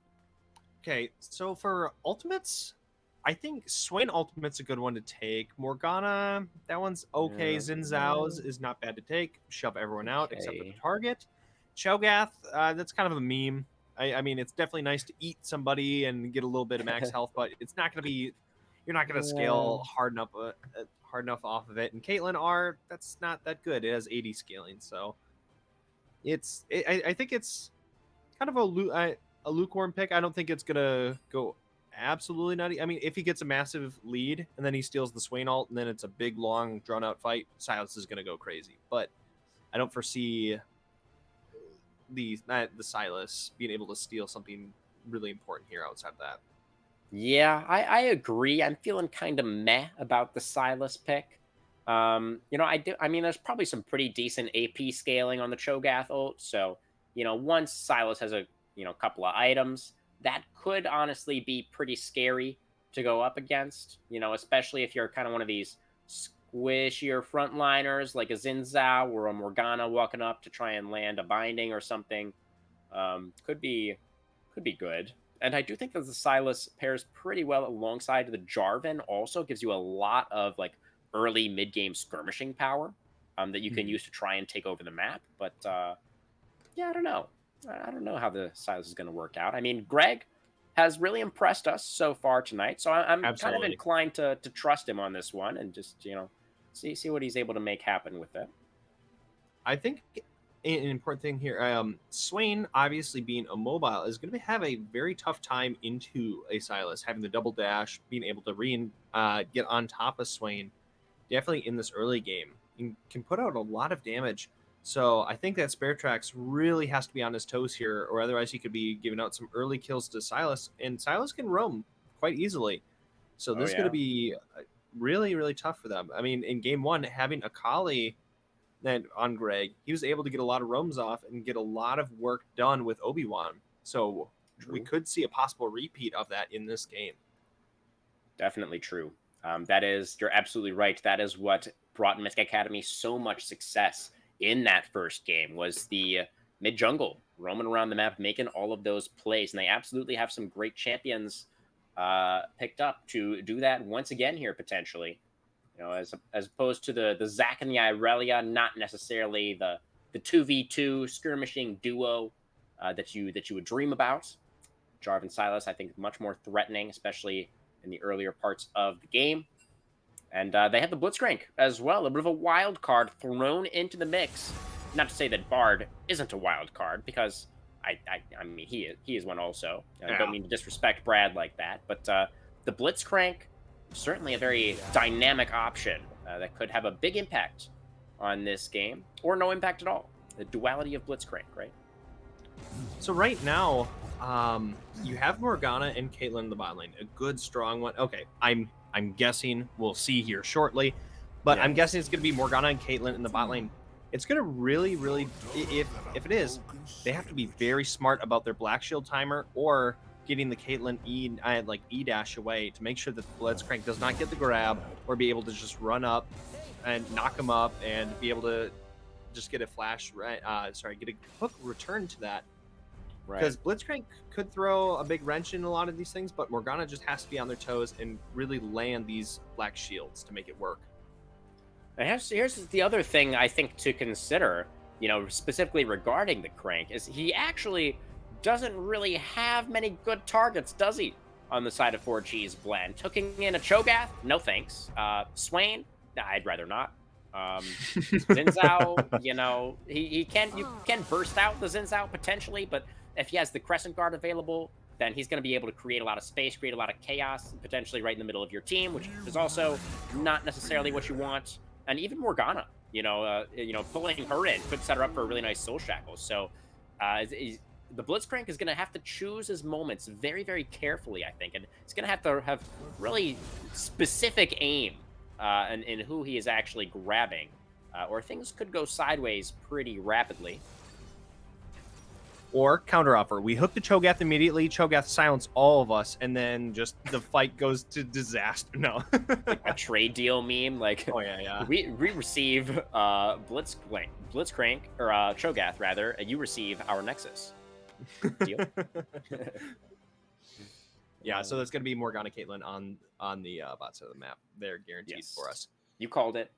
Absolutely right. Hey, The pairing is just too strong to pass up. It will be Jalfik on the Morgana, which I think makes a lot of sense for reasons that you have already illustrated. And overall, we've talked about all the lanes. We've got Toby on the Cho'Gath this time around, a little bit of a different look for the 4G's top laner, and into the Nasus, something that we already know that Roger is really, really comfortable, really confident on.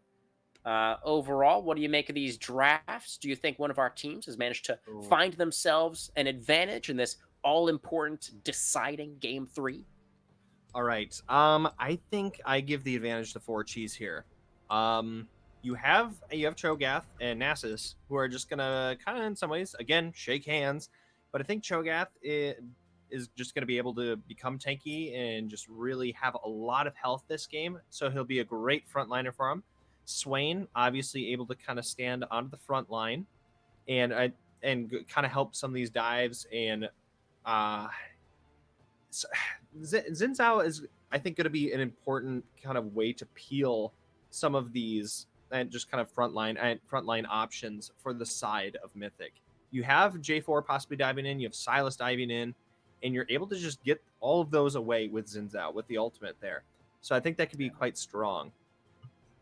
But you have Caitlyn Morgana who can just lock you down into oblivion. Like, I think by the time you get out of that CC chain, you are about to have your grandkids or maybe great grandkids at that point. Well, it's hard to have grandkids if you're dead, Burton.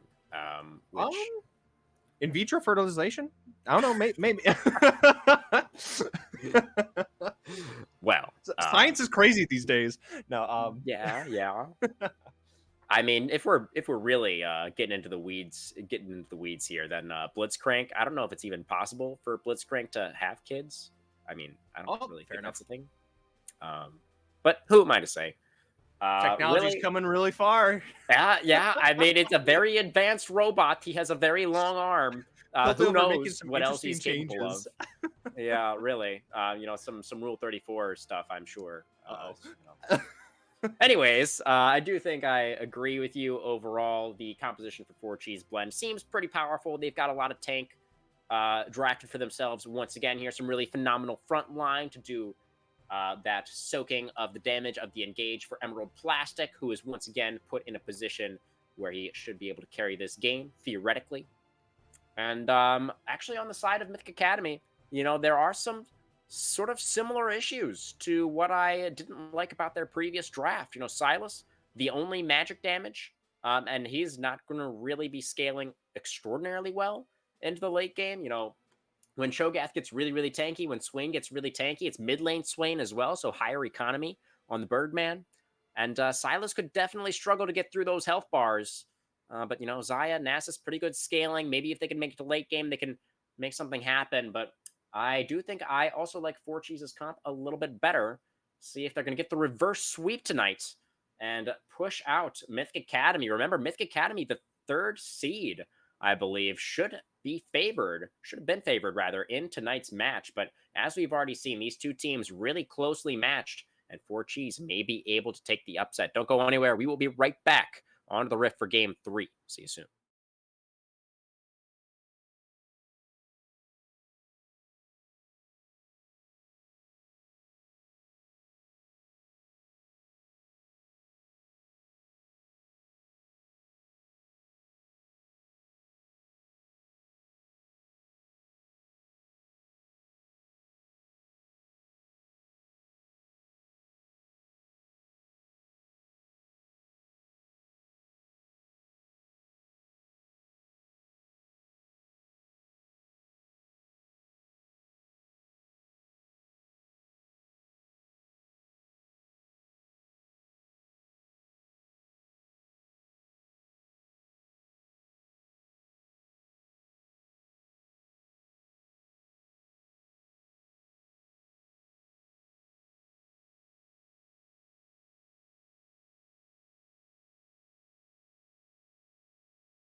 Welcome back, everyone. Once more into the breach for both of these teams tonight.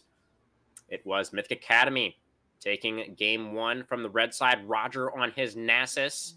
And it was 4Cheese fighting back in game two with a little bit of a cleaner win for themselves, ending game two in less than 30 minutes. And now the level one from both sides. A little bit what you expect from Morgana versus Blitzcrank. Ships in the night so far, Verdant, as 4Cheese moving back into the tribe rush. They have a ward. They have a ward behind the red buff. They know exactly what the situation is. And now with the sweeper, then Mythic will also be filled in on what's happening. So nothing going to happen here, as it turns out, at level one. And just going to have a very calm opening once again, as we've had for both of our previous games. But they were able to, and Red Side was able to get this ward off, and they're able to see where Lion's going to be starting this game. So I think that's Very quite true. important for them. Absolutely.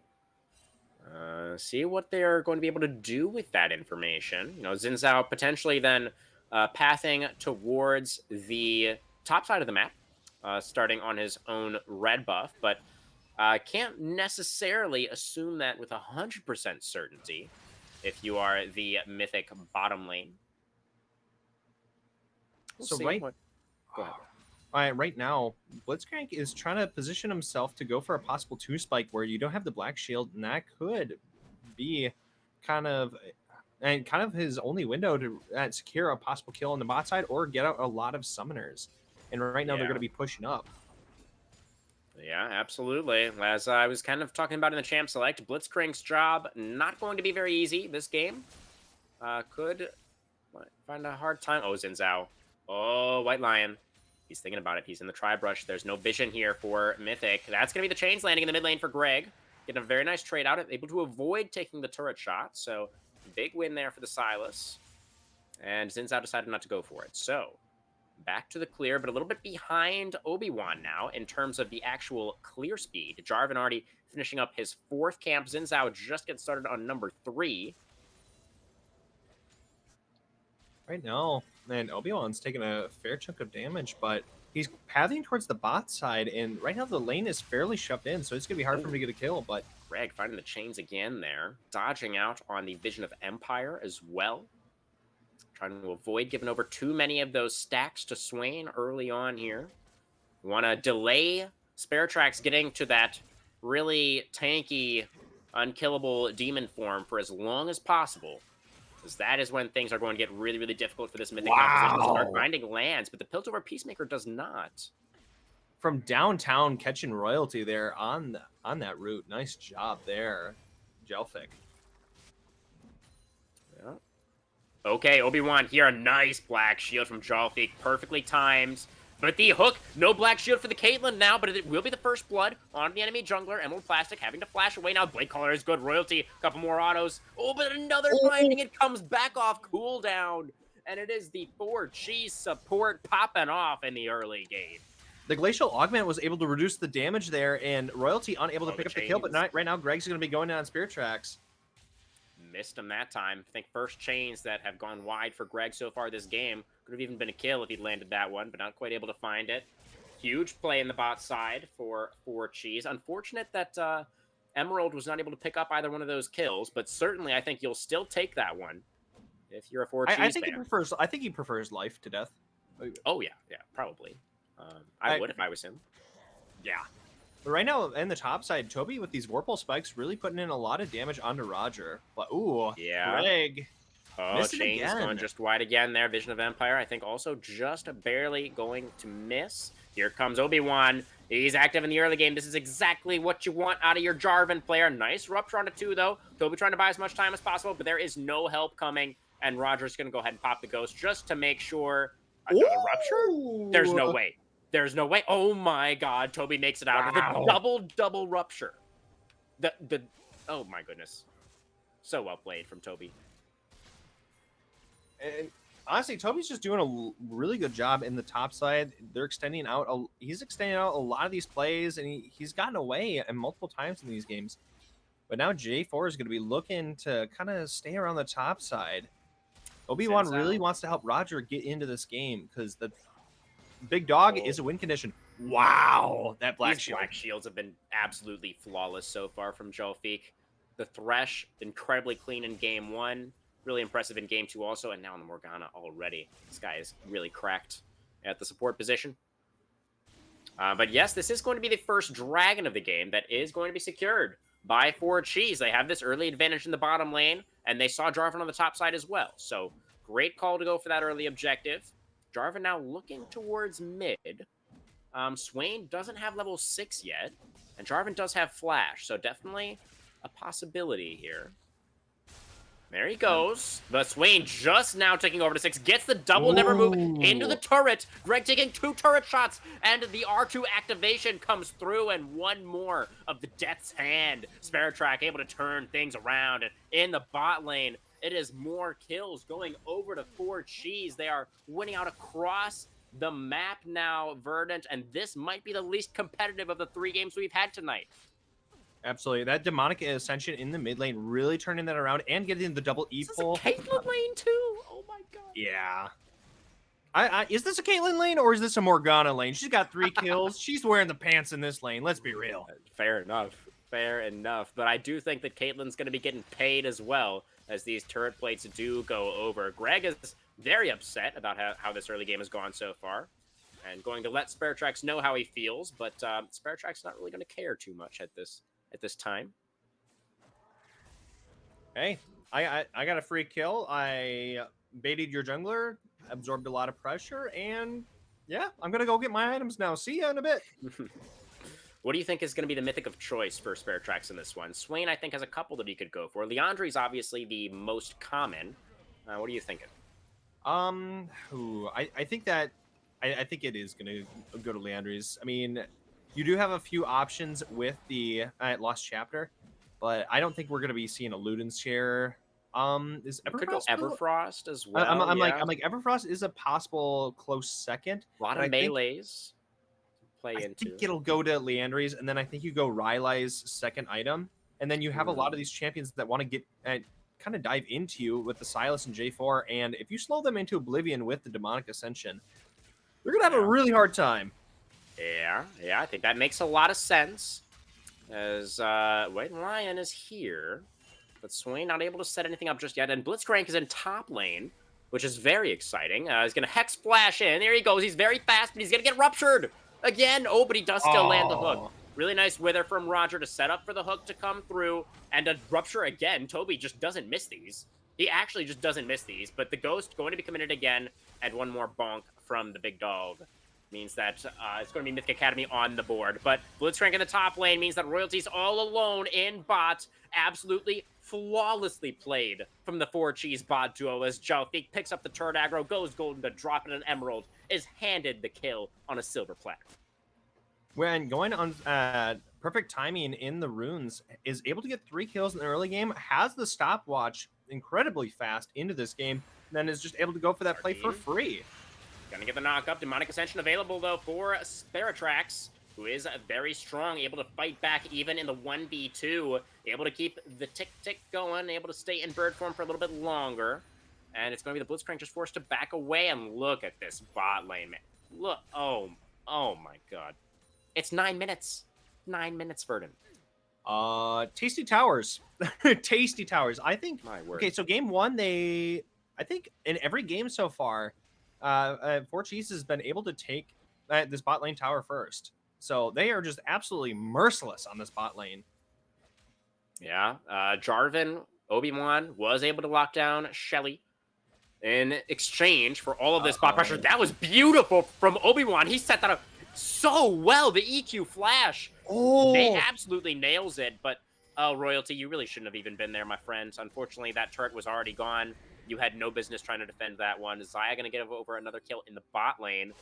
Flawlessly played from Obi-Wan, trying to get Greg ahead on this Sylas. I think it's mostly up to Greg now to try and turn this one around. But Verdant, they're already down 3K at 10 minutes. That honestly, that kills games immediately. You have, honestly, having Morgana have a fair chunk of change, it's pretty brutal. You have 4 melee champions, and that's a Morgana. That is a very long stun to be running into. Oh, And right now, that's going to be Obi-Wan, on the top he's side. here again. Obi-Wan desperately trying to get these solo lanes ahead. He's succeeding. He gets Roger some more stacks. And Roger on this Nasus is going to be a big threat once again. Maybe if the Nasus commits to the split push this time, that could be an avenue back into the game. Do you think that's more valuable than trying to set up in the team fights, or I don't know if you can bring Nasus into the team fight. Right now, Roger will have a hard time trying to get through some of the CC here because Kalen's able to throw down the Yordle snap traps. You have the Morgana Dark Binding coming through. You have kind of Xin Zhao who can help peel. It's just gonna be very hard to really get into the back. Like, wow, these Black like Shield. we don't even need to say it anymore. Like he's just nailing it every time on this Morgana. Really So clean. Right now, we just had the second dragon go to the side of 4Cheese. Oh my god! Like, seriously, like we don't even need to... Okay, but the Black Shield is down right now.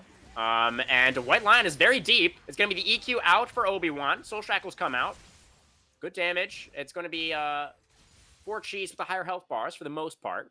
We're going to start sieging up this tier 1. Emerald's already taken the bot tier 1. That turret is well and truly destroyed. And that's another binding. Yep. It's so clean. It's Headshot so clean damage from coming 4Gs. in. And also having the Gale Force. Ow! Yeah, I mean, Zarkine, once he gets hit by that Never Move, it's just over. He's just dead. There's nothing he can do. So right now, things are looking quite dire for the side of Mythic. What do you... I think you need to play through... I think you have to play through Roger and Greg at this point. I think you maybe have to just give up on royalty. Yeah, well, Toby just took 3 turret shots, and this Nasus is very, very healthy and has the Ghost. He's going to land the Rupture, of course, Toby is, but I don't think it's really going to matter. It's going to flash as well. That flash wasn't quite it, unfortunately. And that's a plus 12 in the chat. Yeah, that is indeed another plus 12. Greg flashes away from the binding, lands the chains. Wow. Not sure he wanted to, but that is a hook that they definitely wanted to land. They're going to get the shutdown onto Morgana. It goes over to Blitzcrank. A little mildly tragic. The Ignite. Ooh. Okay, yeah, Jolfeek picking up another one on the back end of that as the Ignite was committed 1-for-1 in the mid lane. But Roger is starting to be a little bit of a problem for 4Cheese in the top side here. So a sad thing to note here is that Mythic, like the person who oh my goodness, another hook there. Morgana isn't here for the binding. White Lion forced a flash over the wall for the Crescent Guard, and Blitzcrank did take a couple of turret shots there. Did have to go down. A nice play caller from Royalty to peel away from the Xin Zhao. White Lion, does he have another charge available? He doesn't, and he's going for very aggressively here into the waiting arms of Obi-Wan Shinobi, who flies in there with the Cataclysm to save his AD carry. Spare tracks now flashed away. Ghost committed. Never move. Will land. Roger taking the turret shots. One more. Is it enough? It is. Ooh. And the problem has been dealt with. Shutdown. Going over to spare tracks on the Swain. So an important thing, you had the big shutdown on the Morgana. They went to Zarkany. That didn't even go to a carry. So you still have problems kind of still mounting for the side of Mythic here. Especially with Spare Tracks getting that 500 gold shutdown onto Roger. Yeah, Roger was the strong part of the map. Hadn't died up until that point. And giving over all that money to the Swain is going to feel really, really bad. Especially when you needed to be the point of strength for the team. Just a little bit too aggressive there. Just a little bit too aggressive. Trying to go for the tower dive. Getting hit by the Swain E. Not able to escape from the turret in time. And now the gold lead, only 2K, which, all things considered, not really that much. Mythic are absolutely still within striking distance here. Absolutely. I mean, at 14 minutes, only 2K difference. That's not bad at all. I mean, Toby obviously is down gold, and by comparison to Roger, but you look at Black Shield a little bit late that time, but the binding absolutely on point. As the ace in the hole will come out. Obi-Wan not able to get in front of that, and times the Never Move will pull back the Jarvan as well. He is able to escape from that follow-up binding. Was just a hair late. Oh, the lightning, or wind becomes lightning, and it's going to be Zaya Force to Gale Force and flash away to stay alive. Greg, though, in the bot lane. This Cho'Gath is very, very far behind the curve, and Sylas looking to capitalize on that. Has the Stolen Feast as well, but not quite able to get the Void Monster, or the Void Gentleman, I should say, with that skin low enough. Please, put respect on the name. The good Mr. Cho'Gath, Mr. Gath in the bottom lane, is very perturbed by the shenanigans of this Sylas. Okay, that's an EQ in. Obi-Wan finding a big old Cataclysm, and he's flashing forward. He's looking for that last little bit of damage, and he will find it onto the enemy support. It's Mythic Academy with a huge turnaround in the top side. River Spare Tracks now ascended demonically. Don't know if it's going to be enough. The Cane comes down. Roger gets his revenge. Emerald Plastic in the mid lane. He's burning, ticking. He's barely able to survive for now, and it's going to be the Zaya with the feather over the wall to finish off that kill. It is the cross-map ace as Greg's able to make the dive happen with the Stolen Feast in the bot lane, and it's Mythic Academy roaring back to life in Game 3. So right there, they're able to turn around that 2K gold deficit to now we're 400 gold on the favor of Mythic Ascension here. And Mythic Academy, apologies. And now they're going to be going for this dragon. Will Lion be able to get there in time? And J4 has been on that for a while. He has a fair bit of items. And yeah, Xin Zhao's not going to be making it there. He's going to be going for wraps. I think it's gone. Nasus, Roger in position to defend as well. You know, Jarvan just by himself takes him a long time to actually kill the dragon. But like I said, the defense is here. That's a nice hook. Oh, White Lion never saw it coming. And now he has no way out of the pit. No flash on the Xin Zhao. He's going to get taken out. But Roger, on the other side of the wall, will also go down. Pretty big for the side of 4Cheese to get that kill onto the top laner. But Dragon did go over to Mythic. Oh, that's going to be Blitzcrank. Had to earn the flash to get away there. So right now, this is a 2-item Caitlyn at the 17-minute mark. And this is a Gale Force IE. That's going to be a lot of damage coming out from the Piltover Sheriff. Yeah, Caitlyn definitely very, very strong. Got a lot of turret plates to her name, and not to mention the 6 kills that Emerald has been able to pick up already. And we saw what this guy did on the Ezreal in Game 2. And once again, in a very big position of power. That's over 2,000 gold ahead individually over Royalty, as Greg finding Spare Tracks in the side lane, both level 12, stolen Swain Ultimate. So Swain Ultimate for both of these mid laners ascended right now, as the Nevermove will still connect despite the flash, and Greg has plenty of damage. So he's going to win out in the 1v1. Sylas picks up that kill, stacking towards the Rod of Ages completion as well for the Sylas. I guess that would have been another option for Spare Tracks as well that we didn't consider before. But it is going to be Greg, who's also going to be very, very tanky as we move towards the later portions of this game, as Emerald has his support ready to go to protect him. But there's a lot of numbers here. Oh, it's a 4v4 as Obi-Wan goes in with the EQ, but Toby's going to immediately flash forward to look for some damage. White Line with the Crescent Guard pushes Roger back into the thick of things, but that's exactly where Nasus wants to be. Emerald forced to flash away. It's going to be the top laners, both top laners going down, as well as the Xin Zhao going to drop. Emerald still alive, still strong, but he gets pulled in by the hook. A Dark Binding, or the Black Shield must have just been on cooldown there, or Jalfik didn't see the hook coming. I'm not sure either way, but it is going to be Mythic Academy that went out in this one, 3-for-1 in the top lane. Honestly, that scenario just became a nightmare scenario for Cheese when White Lion's ultimate came through and pushed Roger back onto his team. And Caitlyn had to spend a lot of her escape options to try to get away, but is then going to get picked up by Zarkani's the hook. Yeah, the hook there. Oh. Greg is like, how dare you stop my recall? That was unbelievably rude. But Spare Tracks is feeling really good about the whole situation. Sylas, I think, not able to steal the Swain Ultimate again yet, and he is just getting burned down right now by this Leandris. Big dodges out on that second Nevermove, has the chains. Don't think he wants to go back in for this one, and he won't. I'm definitely surprised that Greg won that last fight, just because he doesn't have Conquer. His first strike and Spare Tracks does, but the W healing on Greg and on Sylas is quite massive here. So, yep. Plus, obviously, the level difference, but Greg definitely doing a good job being able to escape away from Spare Tracks here. Yeah, one more tick on the Rod of Ages, and this Sylas is actually about to be level 15. He's pretty close to 14 right now, and then once the Rod of Ages hits max stacks, he's going to spike up to a 3-level advantage in mid lane. That's going to be a huge point of power in this game for Mythic. We are going to have our second Mountain Dragon in about 90 seconds. Would be Mountain Soul point for 4Cheese if they're able to pick it up, Verdant. Do you think both of the teams are going to be ready to contest for this next dragon? Right now, I think, yeah, okay, I think it's gonna be a 1-4 split for the side of Mythic.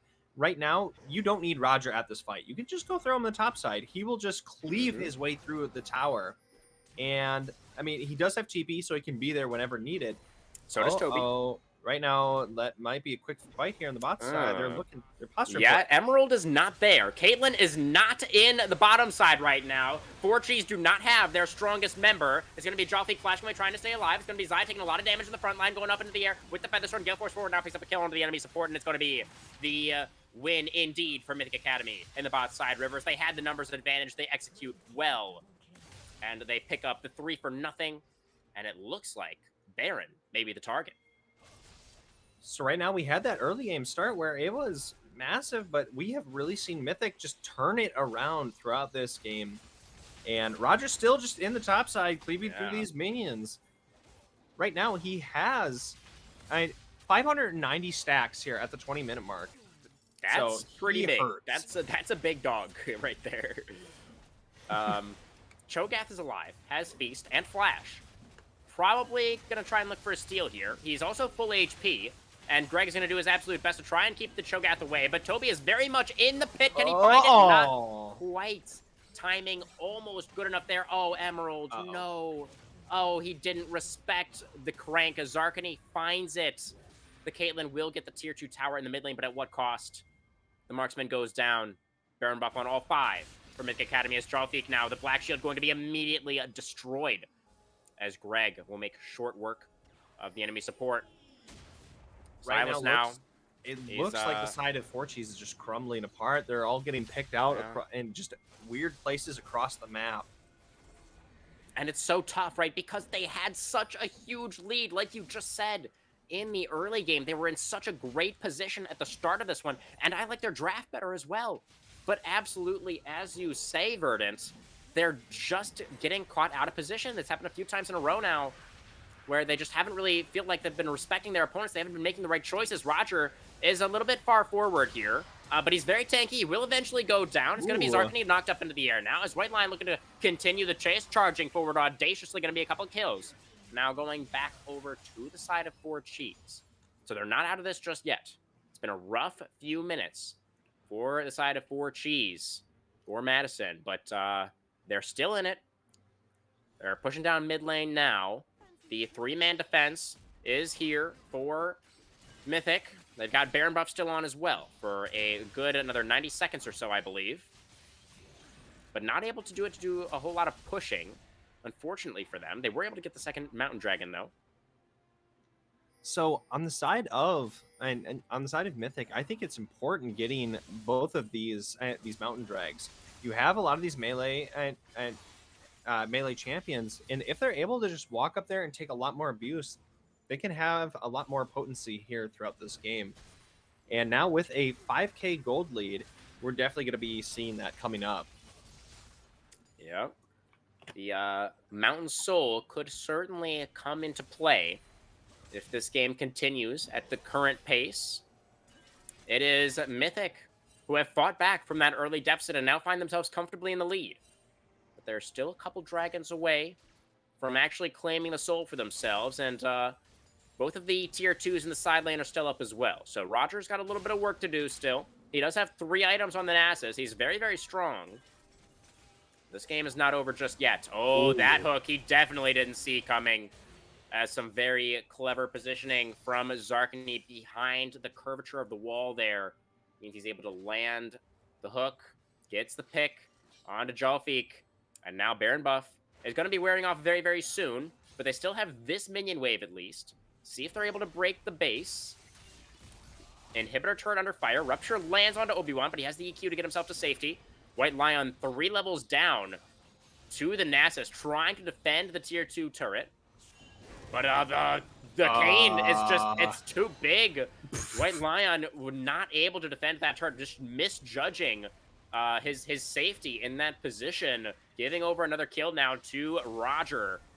And the inhibitor turret still under fire in the mid lane. It's going to be Jump Fake flashing forward, gets the Feather Storm out of the Zy, facing the wrong direction, but at least able to avoid the Dark Binding. Greg now in the thick of things, going and trying to buy a little bit more time, but it's the mid laner on the other side, Spare Attacks, able to do so much work in the back line as well. Both mid laners will go down. The Blitzcrank drops as well. Obi-Wan with the Cataclysm to get the kill onto, I believe, Emerald there, and then immediately able to flash away to keep himself safe. So, Mythic Academy getting a 2-for-2 in the mid lane, and Roger keeping up the pressure on the bot side.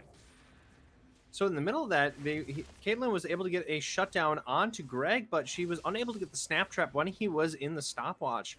So he almost kind of weaseled his way out, but he was quickly and summarily taken down there.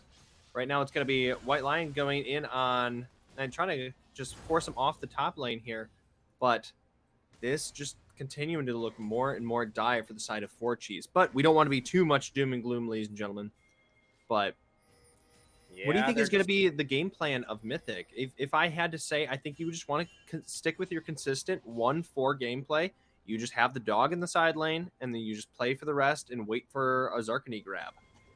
Yeah, the biggest issue at this point for the side of Forges, I think, is actually just the experience difference. If we just look at the levels across the board, much higher levels for the side of Mythic.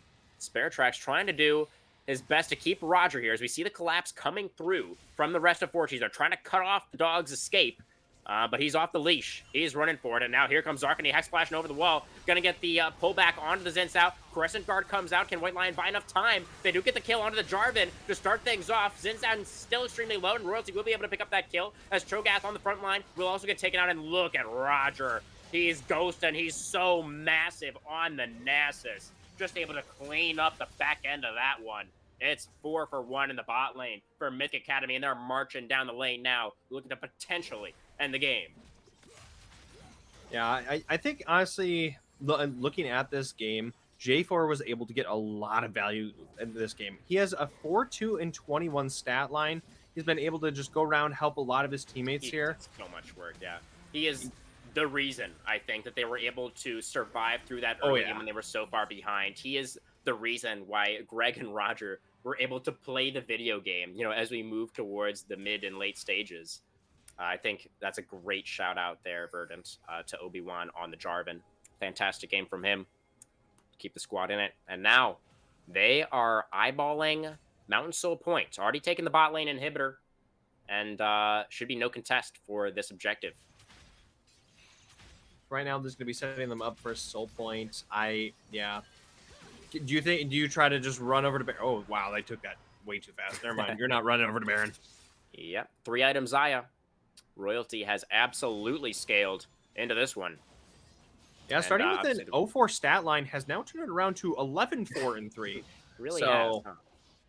What a turnaround. Yeah, seriously. And Emerald Plastic, on the other hand, was 6-1, if we remember, and now 7-5. Rough few fights for the Caitlyn. Just hasn't been able to get a lot done. Just keeps getting run down by this absurdly large dog. And quick shout outs to CC's 2 for the raid. Thank you very much. Everybody who's just joining us, you are joining us at a really great time. This is a really critical point in this match. We are into the first round of playoffs here at Style Esports. And it is Mythic Academy that seemed like they were up against the ropes at the start of this game, looking to maybe go down to underdogs for cheese. But they have fought back extremely well, thanks to a great performance from Jarvan. And now Roger is looking like he's ready to take over. As we were just saying, Royalty, extremely powerful now as well. Nasus in the side lane. He is outnumbered at the moment. Collapse going to be a little bit quicker from 4 Cheese also. Nasus going to ascend now. The stacks, are they enough? White Lion, one more Q. Nasus will get the first kill, and Morgana caught out in rotation as well. Obi-Wan coming through with the Cataclysm, and Spare Tracks will fall also. It's 3-0 at the start of this one. Greg going golden underneath the tower. Toby flashing away, trying to stay alive. It's going to be Caitlyn with the double. Emerald trying to fight back in this one. Ace in the hole is going to come out as well. Rupture sidestepped by Roger, and the EQ comes in. Obi-Wan makes it happen, and now Emerald is withered. He doesn't have the attack speed, Verdant. He can't do it all by himself. And in the end, in 30 minutes, it will be Mythic Academy that put the nail in the proverbial coffin for Forchi. Send them to the lower bracket and keep their place as the favorites here in the Targon division. Honestly, and Roger being able to survive with the gargoyles, the Fury of the Sands going, and just these Q cooldowns, able to get through. Jelfik, wow. An honest heart, just flashing to try to get the R off, trying to do as much as he can. Has done a lot throughout this set. Yeah. But that's gonna be Oh. all for game 3. Oh my goodness. And honestly, Verdant, I feel a little bad because I think we may have cursed him a little bit, Jalfik. We were kind of laying into the praise at the beginning of this game, really just kind of going all in on the compliments for this player, and I think it may have been our fault, Verdant, Yeah, potentially. you know what? Yes, it's the caster's curse. We Yeah. waved our fingers about and we cursed them. That's definitely on us Yeah, there. it feels a little bit bad. So, our apologies to Four Cheese and to Jalfik specifically for the little bit of cursing action that did happen there. But overall, they played extremely well tonight. I don't think we were necessarily expecting this match to be as close as it was, but they absolutely had Mythic Academy work for this one. I mean, we were convinced, after the first 10 minutes of this game 3 that it was actually going to be Four Cheese that were going to run away with it. It was looking like potentially the most decisive out of our 3 games tonight, but in the end, Mythic showing their class and Obi-Wan absolutely the difference maker on this Jarvan. Absolutely. Okay, so for this just overall set altogether, I think that Obi-Wan Shinobi did just a great job being there for his teammates, just running around, doing a lot of counter ganking, setting up early plays in honestly all 3 games. So Obi-Wan would be my MVP of the overall set for the Mythic Academy side. I like it for sure. On the Sejuani, as you're saying, in game number 1, had a great impact there as well. And the other win for Mythic in the match tonight. And this game, I think that if it wasn't for Obi-Wan in this last game, there's no way Mythic Academy win it. Yeah, no. Like, they were so far behind in the early game. It was on Jarvan to get them towards those mid stages when Nasus could become a threat in the side lane, when Greg could become a threat in the team fights. And he bought all the time that they needed. He knew exactly where to prioritize on the map. He knew that it was going to be too difficult to try and punish this Caitlyn Morgana lane down there in the bot side of the map. So, went for the Rift Herald, went for the higher gold generation in the solo lanes, and it paid off for them massively. And then I think for the side of Four Cheese, I have to give a shout out. It's too hard to decide. I'm just going to give it to the bot lane of Four Cheese. Emerald Plastic, all 3 games had most damage, was just pumping it out, doing a good job. And Jelfik just got a lot of peel, a lot of just engages onto a lot of plays, just getting a lot of those black shields as we saw, great lanterns, just honestly great gameplay. Honestly, yeah. If we hadn't cursed him, Jalfik probably carries this. Yeah. Like, I think Emerald obviously was in a fantastic position as well, following up really beautifully on everything that Jalfik was setting up. And remember, got the bot tier 1 at literally like 9.5 minutes into the game. The tower was just gone. Like, they were really so far ahead down there.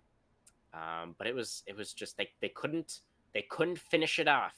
They couldn't finish it. It was Mythic just playing to the strengths of their composition, and maybe just a couple of moments in the mid game where a couple of individual mistakes with people getting caught out on the side of Four Cheese. But overall, everybody, all 10 players tonight played very, very well. I'm very impressed, honestly, with both teams, what we saw tonight, and I do expect that we have not seen the last of Four Cheese in the postseason. They are going to be really, really hard to deal with, I think, in that lower bracket. Absolutely. And with that, that's going to conclude our post-game analysis. Yes. Thank you very much, Crewman, for joining me. Pleasure, all mine. Absolutely wonderful time with you tonight, VerdantChaos, for our first cast together. And we were treated to an absolute banger match for this one. Really, really beautiful stuff. But as you say, that is all that we have planned for this evening. So thank you, everybody, for watching. from myself, from Verdant here, from the entire production team at Style Esports, thank you so much. And we will see you back very soon, I believe. Let me take a quick look here, actually, at the schedule to let you all know when that next game is going to be. I believe that's going to be tomorrow or on Saturday and Sunday. It's looking like Sunday. Yes, Sunday at 9 Eastern. Nature's Wrath versus Mythic Esports. So make sure you stay tuned for that one, guys, as the Style Esports Season 14 playoffs continue. But that is it for us tonight. Thank you for watching. Good night. Good luck on the Rift, everybody.